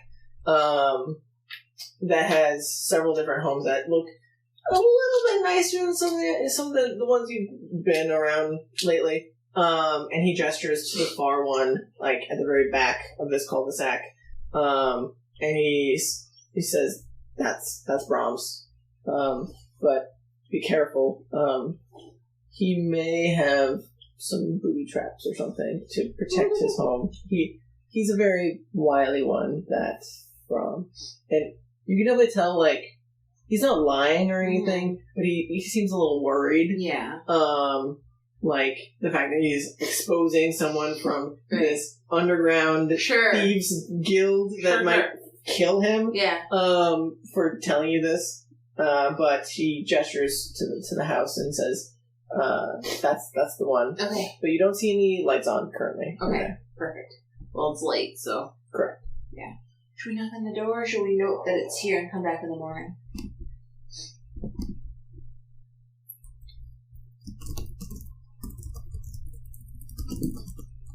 It is late. Why don't we go back to the kid's house? That's where we were going to all meet up, right? Yeah. We've kind of taken over this family's house as our... That's how we do. It's our base. You live here? We live here. Yeah. Let's do that. And Like, we know where it is. This is like when I made we just this. go around buy wherever we land, we just buy that Right, property. we buy the property, yeah. Monopoly? Yeah. Yeah, you love that game, don't you? So we know where it is now. Yeah. We know the path. Yeah. So we will head back towards that kid's house. We will see how well you remember the path, as it is pretty hard to keep track of. Like, because you don't have a map. There's 2 rangers. Yeah. Like natural. Good survival. This is we're on a mountain. Like, yeah. Excuse me, and the mountain is my favorite environment. Oh my god. Mine as well. Technicality! So I know where I am. Yeah, sure. I can't get How lost. many environments do you have? 3, I think. Same. Yeah. Thanks. You still really made sure you didn't overlap. MG. Well, maybe we did. Maybe we didn't. I don't know. I think I picked mountains, valleys, rivers, Forests. streams, forests. I don't know. Over the river into the woods. Yeah. Anywhere we might be. Not deserts, of course. Deserts. No. Sapphire's grandparents are dead, though. We're So gonna she end up can't have randomly in the it. desert, and they're like, well, we're fucked. I So, hate this place. We'll just leave. Yeah. I don't like this This place. is not my favorite terrain. I hate I hate it. it. Turn around. It's everywhere. 2 other characters come out of the sand like Wrapped up in, yeah. We love deserts. Deserts are we live here our whole life. like just Bedouins. You just like Yes. so instead of Sapphire and Finnick, they're just Sapphire and Finnick. Like, they're the exact same characters, just slightly different. They just like the desert. That's the difference. Yeah. so hot here. It's great for your skin. Yeah, right? The It's graciousness dry of heat. the sand is really good Yeah. for exfoliation. It does. Yeah, it's got that grit. Yeah. It's all about that grit. So, are you guys heading back towards Towards the kid's house. Yeah. Buck's house? Yeah, Buck. Do that shop. We could mark our way back. I don't think that that's a good idea. Expose them. Yeah. like literally just like a line on the ground, Like little tick marks. Just like little tick marks. on the ground, right? I think, like I think buildings. I think we'll be able to find the way. I'm not, he We seems concerned. I'm not. No, it's fine. this is just my throwing out favorite. ideas. This is my favorite mountain. I love. It's not my favorite. I love mountains. I This love is my mountains. least favorite. This is my least favorite mountain. This is also my least favorite mountain. No Yeah. offense to Chats, but this mountain sucks. Yeah. I don't think My ears itch right Rowan likes this mountain either. I don't think Rowan likes this mountain He's either. like, hey, come find It's me. just them so old we can get rid of guys. this mountain. Yeah. Yeah, right? We all fucking hate your mountain, Chats. It was Move back, back, it's a fixer mountain. Get you some Leno. right. So, Bad We're panic. just taking mountains on molehills. so you guys head back to I like Coldest Mountain better than this. you guys head back to Buck's house. The one where we almost died. Yeah, you'll have to clarify what we understand. Oh my god. Oh, that one, the The whole one where I got fucking like. We Where all the mutants were Yeah. laying. That was comfortable. That was very homey. I don't remember this. We hit that What? mountain It for was in the cave. Oh! Yeah, the You're talking cave about full of in- mutants that were trying to bring a great old one in. Oh, that cave. Okay. Yeah. I think they're at the Barovia Yeah, that was cave. only like. Right, I 10 made that episodes. cave. Yeah, I know. Yeah. Right, Yeah. guys. Yeah. Yeah. Like, hasn't become a big story arc, but was kind of a big deal that we go deal with it. There was something you could deal with. Duke developed PTSD. It was a big deal. Good to know. Have you not had PTSD? I mean, it was like a single fight that really like brought it up. It was right? it was the shanky shanks. Yeah. Oh, okay. Yeah. That would fuck anyone up, okay? Right? They Yeah. took like 86 points of damage. Died. Right. Oh, right. Yeah. Right, yeah. Well, it was a surprise attack, and I had like 4 attacks, so. It felt like more than that. Yeah. Anyway, so you guys head back to Buck's house, and we'll jump back to you guys in the school. So, jeez. Did you say Buck's butt? No, Buck's hut. Buck's hut. Buck's hut. So you guys make your way to the other side of the school. That's another order. You do not find another library. It That's seems right. like this is it looks like several offices. Like, think like a college professor type of offices, like small single rooms that are side by side by side. Many stormtroopers. We did find them. To this team, near the 18. There doesn't seem to be windows on these doors. It just seems like there's like plaques on each of the doors. That's all. And there are locks on said doors. What do some of the plaques say? Let's find out. You who read this as the 18. The plaque becomes alive and it bites you. I'm out. Fucking burn this building down. Knowledge is no longer power. One of them says Professor Drennan Easton, Professor of History. The next one is Strayus, Professor of Mathematics. And then you work your way down. Like, these all seem to be just various names of different teachers that were previously have taught here. Either they never updated the names, or maybe these are still the names. You're not sure. Right. Like, okay. So my follow-up question to this is like, do I recognize any names from my day and age or Suze's day and age? You go ahead and roll me a history check. I was going to actually ask you that, but, you know, whatever. I mean, No dialogue needed. He did it on his own. 21. So you're trying to think back to some of the teachers that Suze had.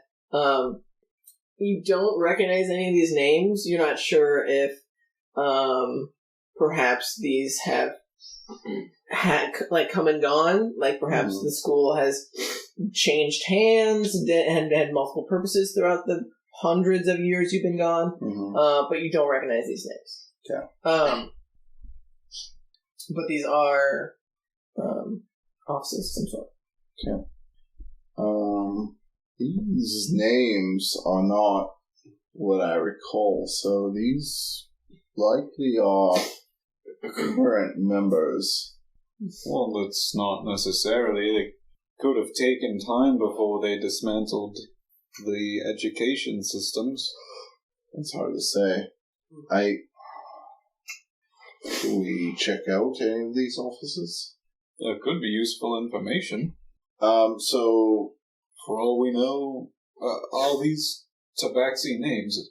They don't sound like Tabaxi names to you. Like, no. You're like, these sound like non-Tabaxi names. They are very foreign to me. Well, it actually could be members of the upper echelons.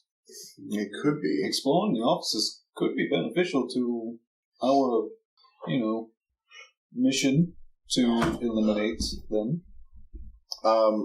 Would I remember where the headmaster's office is? That would be upstairs.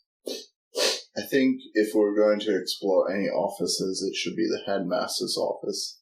If it's remained the same, then it's upstairs, and I think if we'll find any useful information, it'll be there. I would agree. Okay. So let's find a way to the stairs. Yep. So you know that the stairs are like kind of back to where you guys came, and it goes up and spirals up the inside of the building. As you guys are heading back towards like where you can see the front entrance, you do see what looks like some lanterns that seem to be like swinging, approaching the doors that you guys came in, the set of double doors that you picked the lock. You do see a couple lanterns that are making their way closer to those doors. Try and act normal. Nothing about this is normal. A dragonborn in a full tux and a guard. Yes, act normal, but not your normal, because that's really bad. My normal is probably the safe. Is there another way up?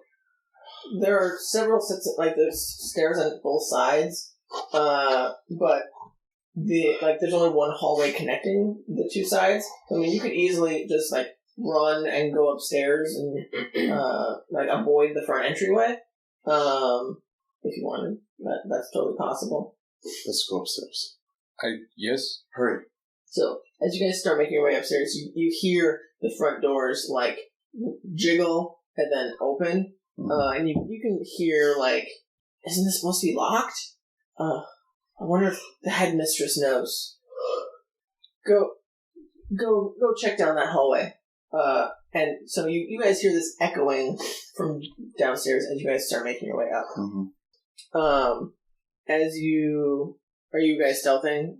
I definitely am. Yeah, I mean, if there's people here. Okay. Okay. Hey, that's not bad. That's like an 18. So you guys quietly make your way upstairs. You're beeline for the headmistress office then? Yes. The headmaster or whatever. The head office. Right. So you head directly to a set of double doors that look ornate. They look significantly different from the rest of the doors. They're jet black with knocker handles with a lock obviously in it. And there's a plaque that says Headmistress Jolith Godspell. Sorry, Goldspell. Jolith Goldspell. That does not sound Tabaxi to you at all. Yeah, no. Doesn't look Tabaxi to me either. I don't It's not things on the river. Correct. Shit. Should I open it? That's why we're here. Fine. I'm gonna pick the lock. Okay, go ahead. I'm gonna check for traps. Okay, so go ahead and give me investigation. Are there? Is this the only office door in the air? Or did this? How did we just come up to another large hallway? Yeah, it's another set, a large hallway, but this is dead center of the large hallway. Okay. So pretty much directly above the entryway would be the set of double doors. It looks like this is probably a pretty large office. But there would be other doors along the southern hallway that you guys would have walked past. Are they offices or classrooms? They look like classrooms. Okay. 28 for investigation. From this side of the door, you don't see any traps. Okay. You gonna try and pick it? Okay, so give me... That really sucks, but that's a 24. Okay, so you... What the fuck? You put your lockpick in, and you're feeling around trying to get, find purchase in there, and you feel some tumblers, but as you click it, the last hook into that lock, you feel a sudden jolt as you take... Ouch.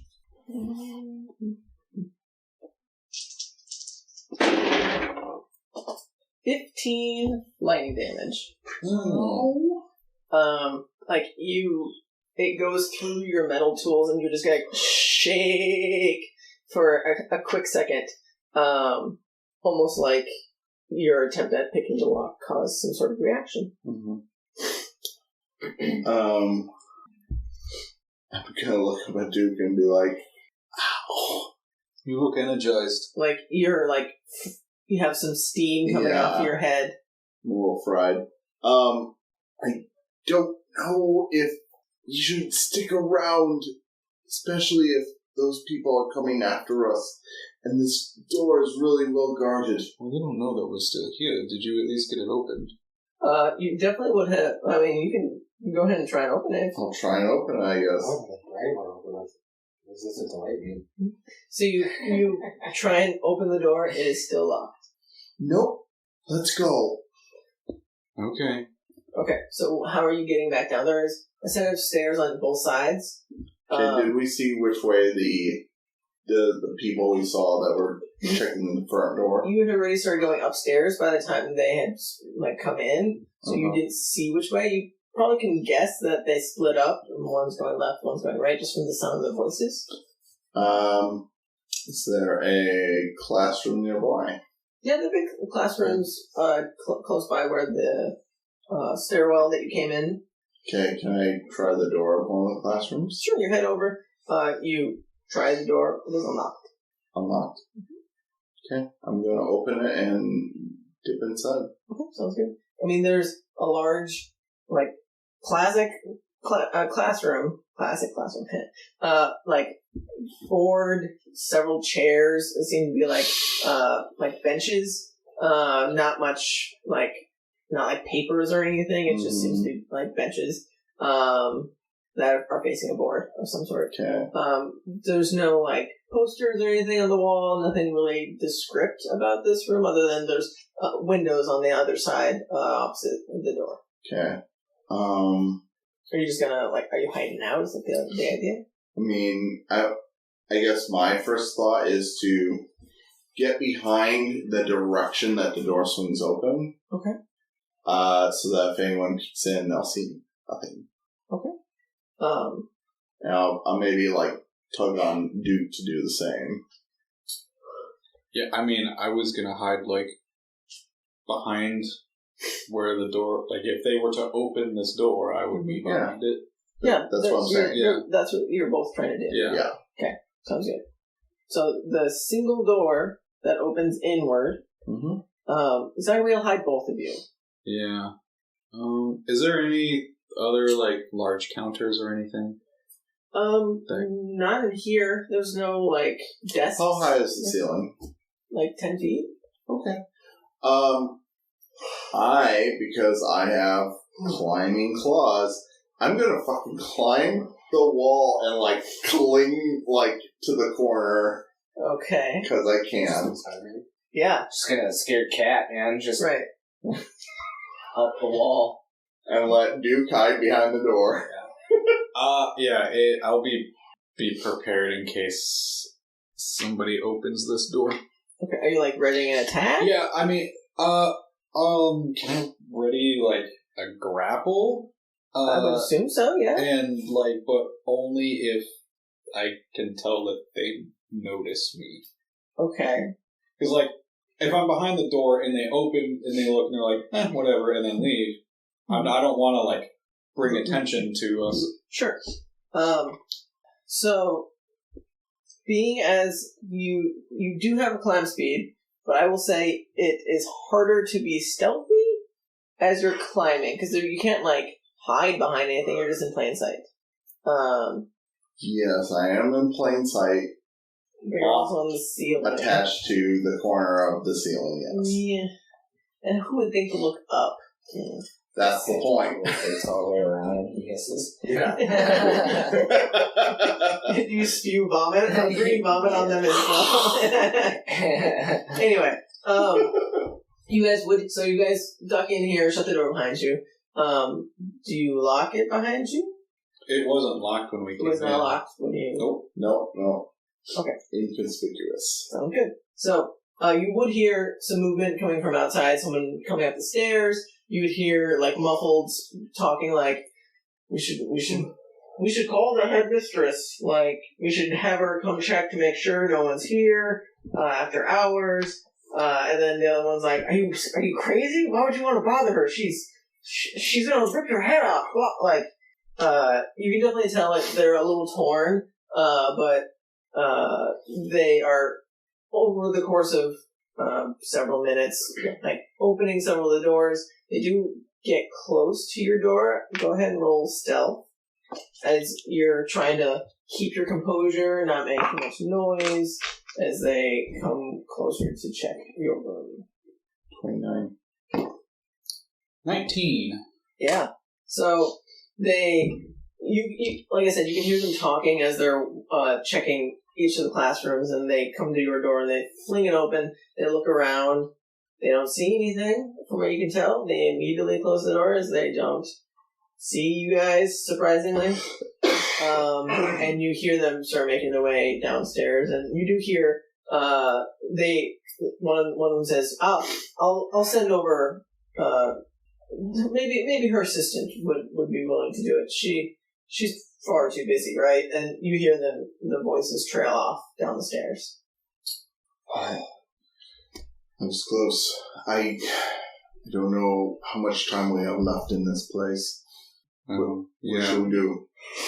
Well, if they're going to send someone else, I can try at the door again, but I don't know. I think it's magically defended. I mean, you would definitely know it is magically defended. Like, yes. Unless we have someone who can dismiss that magic, I don't think we can get through it at this time. Or we need to get someone who has a key that can specifically open that. I think we should maybe... The assistant? Say that again? Like the assistant. Well, if we did ambush the assistant, we could maybe relieve her of her keys. We're over here making lives better for homeless people. They're over there fucking jumping in the system. Espionage! Let's go! We're gathering intel over here. Well, trying to. How strong So do you far, think you the just got assistant electrocuted is? and attacked by books. Yeah. Yeah, but it was exciting. Well, It's always invigorating to get attacked by books. should we investigate any of the other rooms while we're here? I don't know that there's going to be much of excitement in classrooms, but they're just hiding on the ceiling. Like, it's just... That's where Bram was. Oh, I bet they've been hunting for him. Here he is. I guess we could at least take a peek while we're here. But... Okay. There were the offices downstairs that we could look into that it might not be as important, but maybe we can glean a little bit of information from them. I think it's a good... We might as well. I mean, we'll at least have some time before. Yeah, I assume it'll take at least... the assistant even does come. Maximum 15 minutes. I mean, depending on how far away they live from the school, the guards there have to leave, awake her, and bring her back. So we got a little bit of time. Yes, let's go then. Okay. So I think we're going to sneak downstairs and look into these other offices we didn't investigate first. Okay, sounds good. So you approach some of these offices. Are you just going to try and open the door? Is that the idea? Yeah, I think I'm going to try and see if it's unlocked or not. They are locked. Okay. A quick check for traps, I guess. Okay, go ahead and give me an investigation. 21. You don't see any traps? I'll try and unlock it. Okay. Alright, that is a 24. Again. Yeah, because I have expertise in it, which means that my reliable talent kicks in. So that's the bare minimum you can roll is 24. Yes. So you do... Good to know, right? Yeah. So you do manage to pretty effortlessly open this lock. This lock definitely isn't as intricate as the one for the headmistress. But you open it up and there's this small room with a desk and a chair. It looks like there's a bunch of papers strewn about, like scrolls and quills and whatnot. It seems like a pretty disorganized room, office. I might, very quickly, yank open the drawers and see if there's, any keys or anything like that in there. Go ahead and give me an investigation check. Okay. What are you doing, Duke? I want to look to see if there's any, without disturbing anything, like, just seeing if there's any sort of, like, documents. Just in general stuff? Yeah, like, anything pertaining to, like, the movements of, if there's any sort of, like, military information. Okay. General intel that a military leader would be looking for. Okay. So you're looking at the documents on the desk, and you're looking through the drawers. So you're digging through the drawers. You would find like inkwells, spare parchment, perhaps like books, just like novels that they would maybe read in their spare time. Perhaps even some like spare sets of handcuffs or chains, like small keys like that you would know wouldn't necessarily go for a door. It probably would go for tools of that sort. I guess one thing I should check is, what's this office labeled as? Oh, this is the history teacher, I believe. Okay. Okay. Well, I rolled a 20 in investigation, if that matters at all, but I mean, you don't find any like secret keys or anything, right?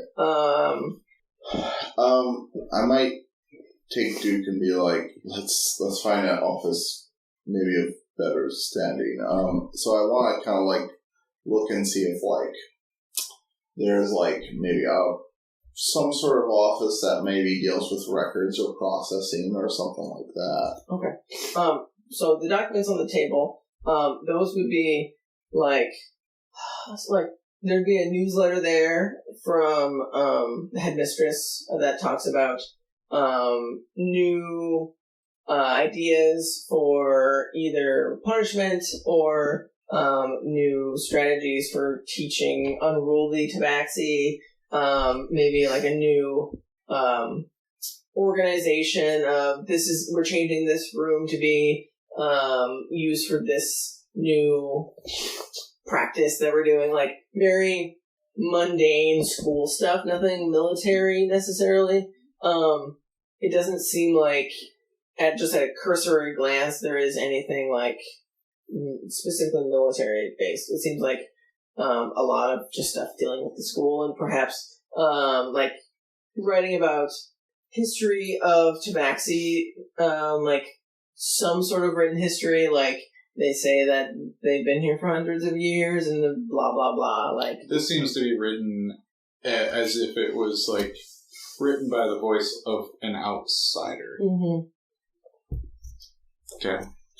Like probably very heavily edited, as you can probably imagine. Like think like white people trying to talk about, literally any other race that they've taken over, like indigenous people. Like they're gonna whitewash it and be like, "Oh yeah, they're great."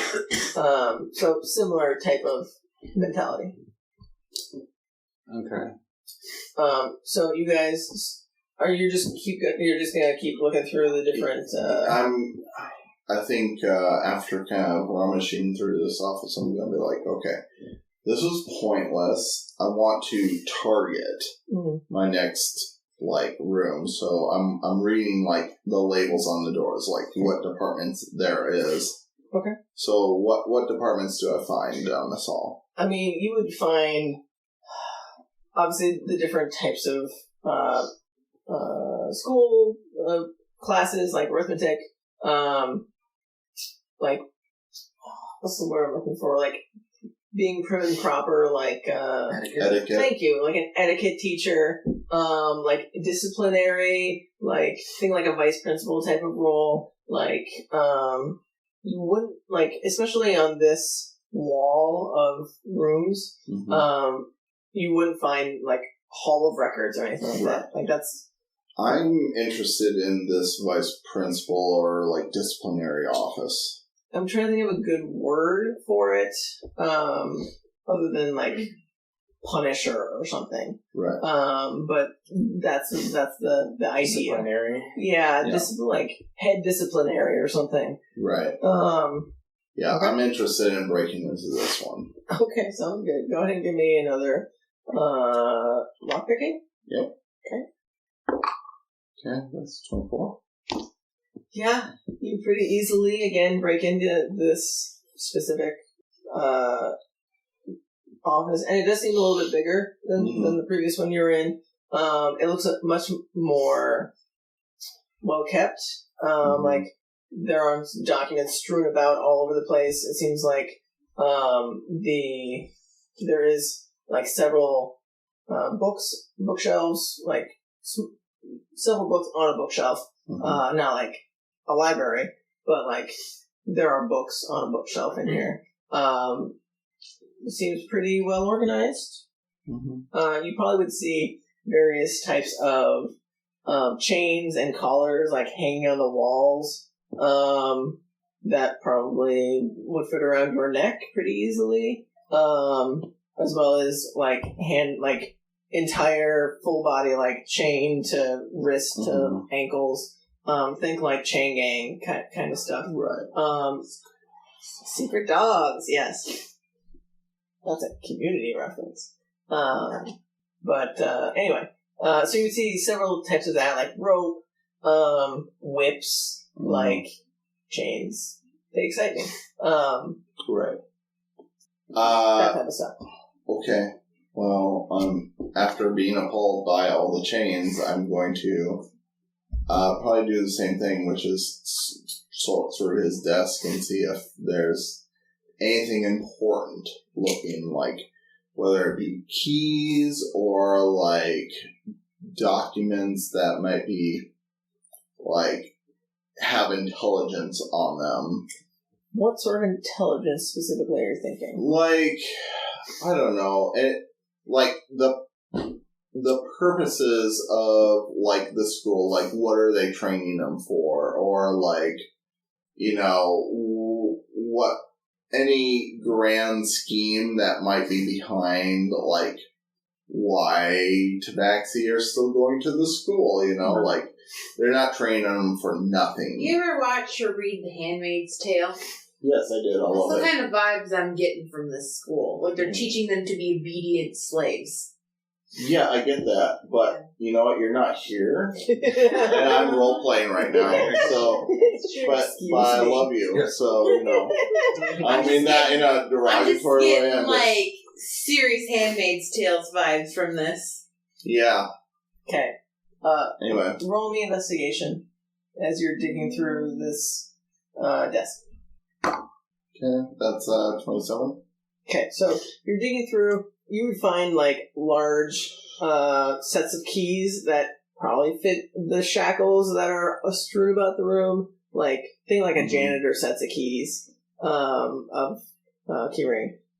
You would find documents, again, probably talking about, like, different types of disciplinary and, like, what is okay and what is not okay and, like, how to keep them in line without breaking their spirit, that type of thing.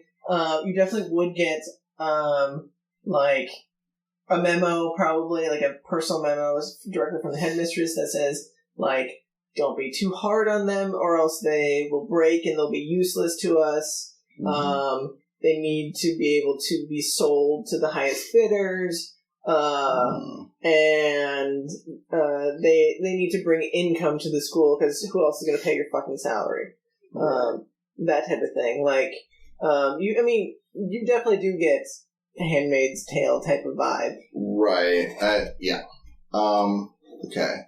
Well, I assume these keys are they're like an assortment of skeleton keys probably looking, or like... Yeah, similar. Like, okay. You can probably guess, like, you can take them over to the set of manacles and put them in, and they probably fit just fine. It's like, it would take some time, but...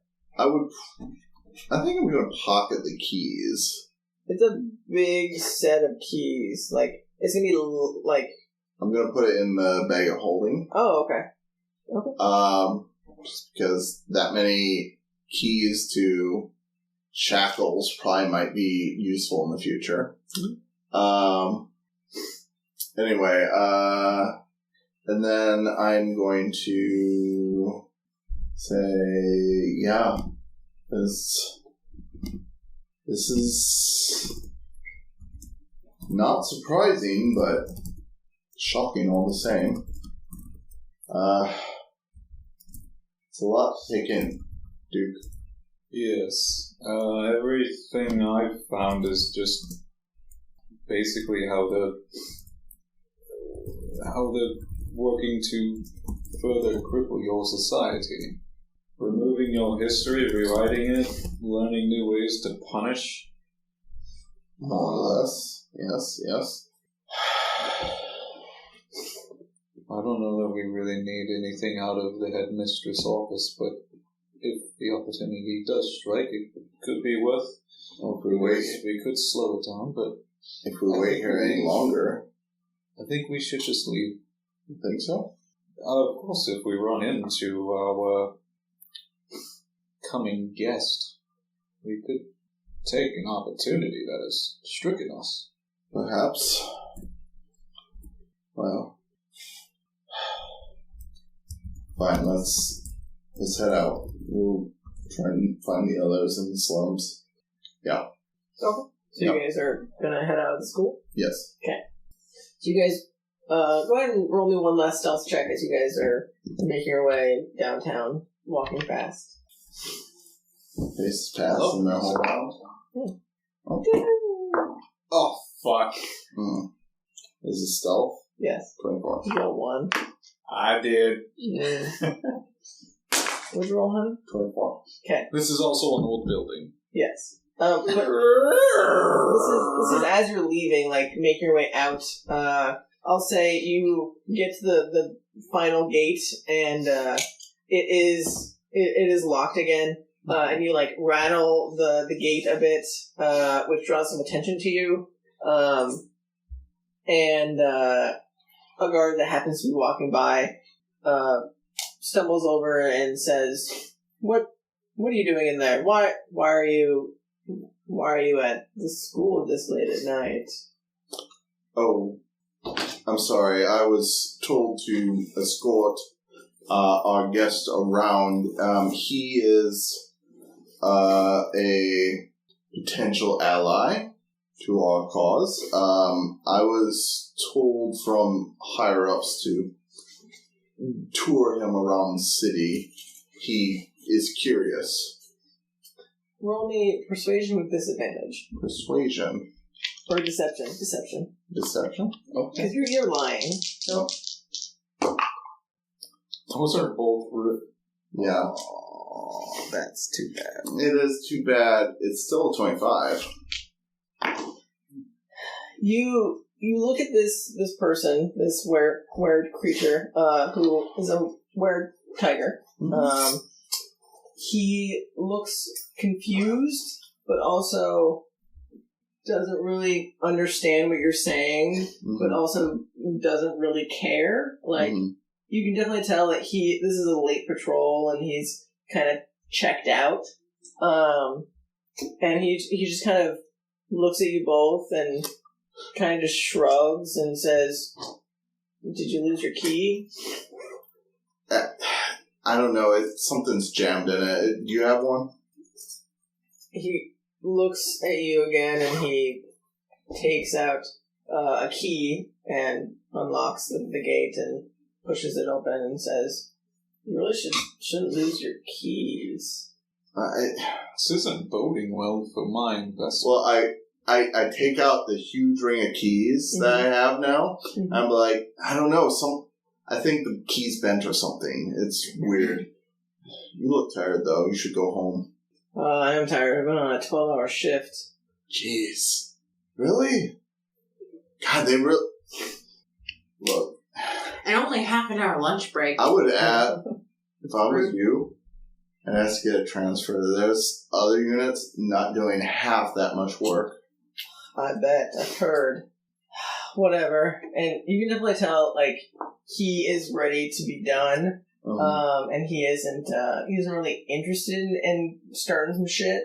And he just, like, turns around and starts to head out and... Dude, I do work here. Right, exactly. like, I get paid to walk my rounds, not to fuck with your shit. Right. And your disguise is pretty good. I think you rolled an extra 20 in your disguise, so, like, you pass for a fucking guard. So, your high deception and your disguise, it's pretty hard to beat that. So you walk out of the open gate, and he's like talking at you as he's walking away, like, so how long have you been doing this gig?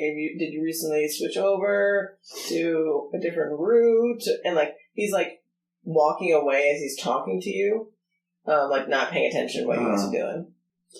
Got transferred from Thorfax. It was real shithole down there, but oh yeah, I bet this is paradise compared to it. Right? Yeah. And he starts heading over towards the fancy establishment. And he's like, "Did you hear what happened in the back there?" No, what's up? I heard that there's a show in the back, if you know what I mean. Show? Yeah. Some good stuff? I don't know what any of you mean. I don't know what... Oh, hey, you hang around us long enough, buddy. You'll see. So, what's the fare? Well, they got some interesting folk dancing for us. Yeah, no shit. Yeah, it's a classy place. Huh. I'll have to check it out. And he gestures to the sign with the orchid on the flower on the sign. And it says, the front there, it's got nice food, but the back is where it's at. I know you're busy, sir. Did you want to make a stop? Check out the local attractions? Well, if I'm going to put any of my efforts into this, I'd like to know what the full package has to offer. I think that's a yes. Hey, could you lead the way? Well, I gotta keep going on my shift, but I just figured I'd drop you a little intel. See if you're interested. All right. I think we can find a way. Thanks. Yeah, no problem. And he just like walks past the establishment and kind of just wanders off out of your sight, essentially. Okay. Are you guys heading in? Is that the idea, or are you guys just leaving? I don't know what the hell he's talking about. Although I am curious what he means by saying. There's not many people out at this time of night. It's pretty late. It seems like the streets are pretty deserted, save for guards occasionally. I'm not sure how much I really trust it. There's some random guard who happened upon us. We could just take another route and get out of his line of sight and go back and meet the others. Maybe we put a pin in this. I think it might be best. Okay. So, we'll go try and find the others? Are you guys taking back streets to try and get... Yeah, I think so. Like, we'll try and, like, especially with this guard, like, maybe try and, like, act like we're gonna go to the back, but, like, then, as soon as he's out of eyesight, we'll take some alleys to kind of cut through town. I'd like to see if there's a way that we can maybe get some sort of eyesight of the back, going a different way, just to see, like, if maybe I can, like, notice that, and maybe if you'd like to also help, if it might have been some sort of trap that they might play on, since you've made it clear that you are a new transfer, and maybe they wanted to haze you. Perhaps. So you're kind of like skulking out the building a little bit? Yeah, not getting too close, but just kind of seeing, like, okay. So you're walking around the building. There does seem to be a back door to this building, but there's no, like, windows or anything. Are you just gonna, like, try and open the door, or...? Well, I don't know that I want to go too far, but... I kind of want to... I mean, if I'm following him, I'm going to, like, scope out the alleyway back here and just see if there's any, like, movement or anyone hiding. Go ahead and give me perception checks.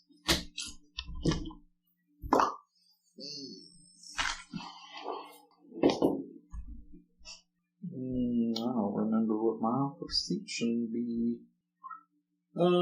That's a 13. Okay. 25. Okay, so you guys are pretty thoroughly checking out the alleyways and whatnot around the building. It seems pretty empty. You know, you find like trash and rats and whatnot, but nothing, no people. No one like waiting in the mists to try and attack you or anything. Mm-hmm. As you're skulking about, you would see there was probably a very few people inside. Like probably a bartender behind the bar.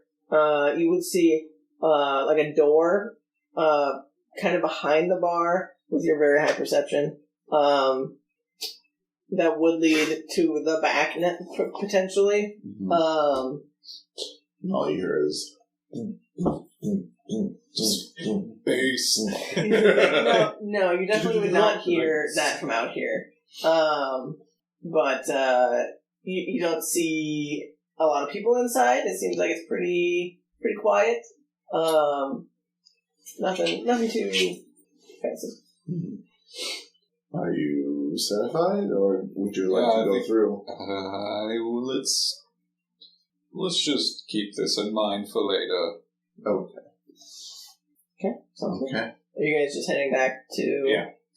You don't know where Buck lives. We don't, but they were going down to escort this kid back. Correct. I also told you I leave my tartan cloth. Right, that he would tie the tartan cloth somewhere. Okay, so you guys spend another hour or so searching through the moors trying to find this house. Takes you a while, but you eventually do find it. And about the time they arrive, we remember that Rosemary could just tell them where we are. Correct.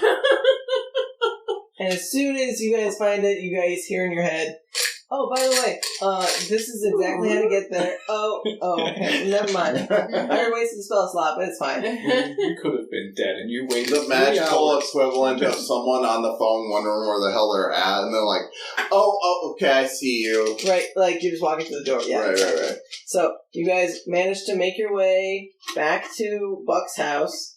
Buck's Hut, yes. The buck hut? Yeah, the Buck Hut. Was that the club we were just at? No. Oh, okay. But... That was the hut for bucks. Oh. Anyway, so you managed to make your way back together, in this small little hovel of a house. We really need to start finding places that are larger. Can you find richer poor people? Richer. I mean, they're rich now. It's a lot easier to buy a bed from a poor person, okay? Actually, with all the money they've probably given you, because I know them, why don't you just buy a large house uptown? But anyway, that is where we'll end it for tonight. Woo! We made it. Permanent location. In there. Hey, let's go there. It's not a permanent location.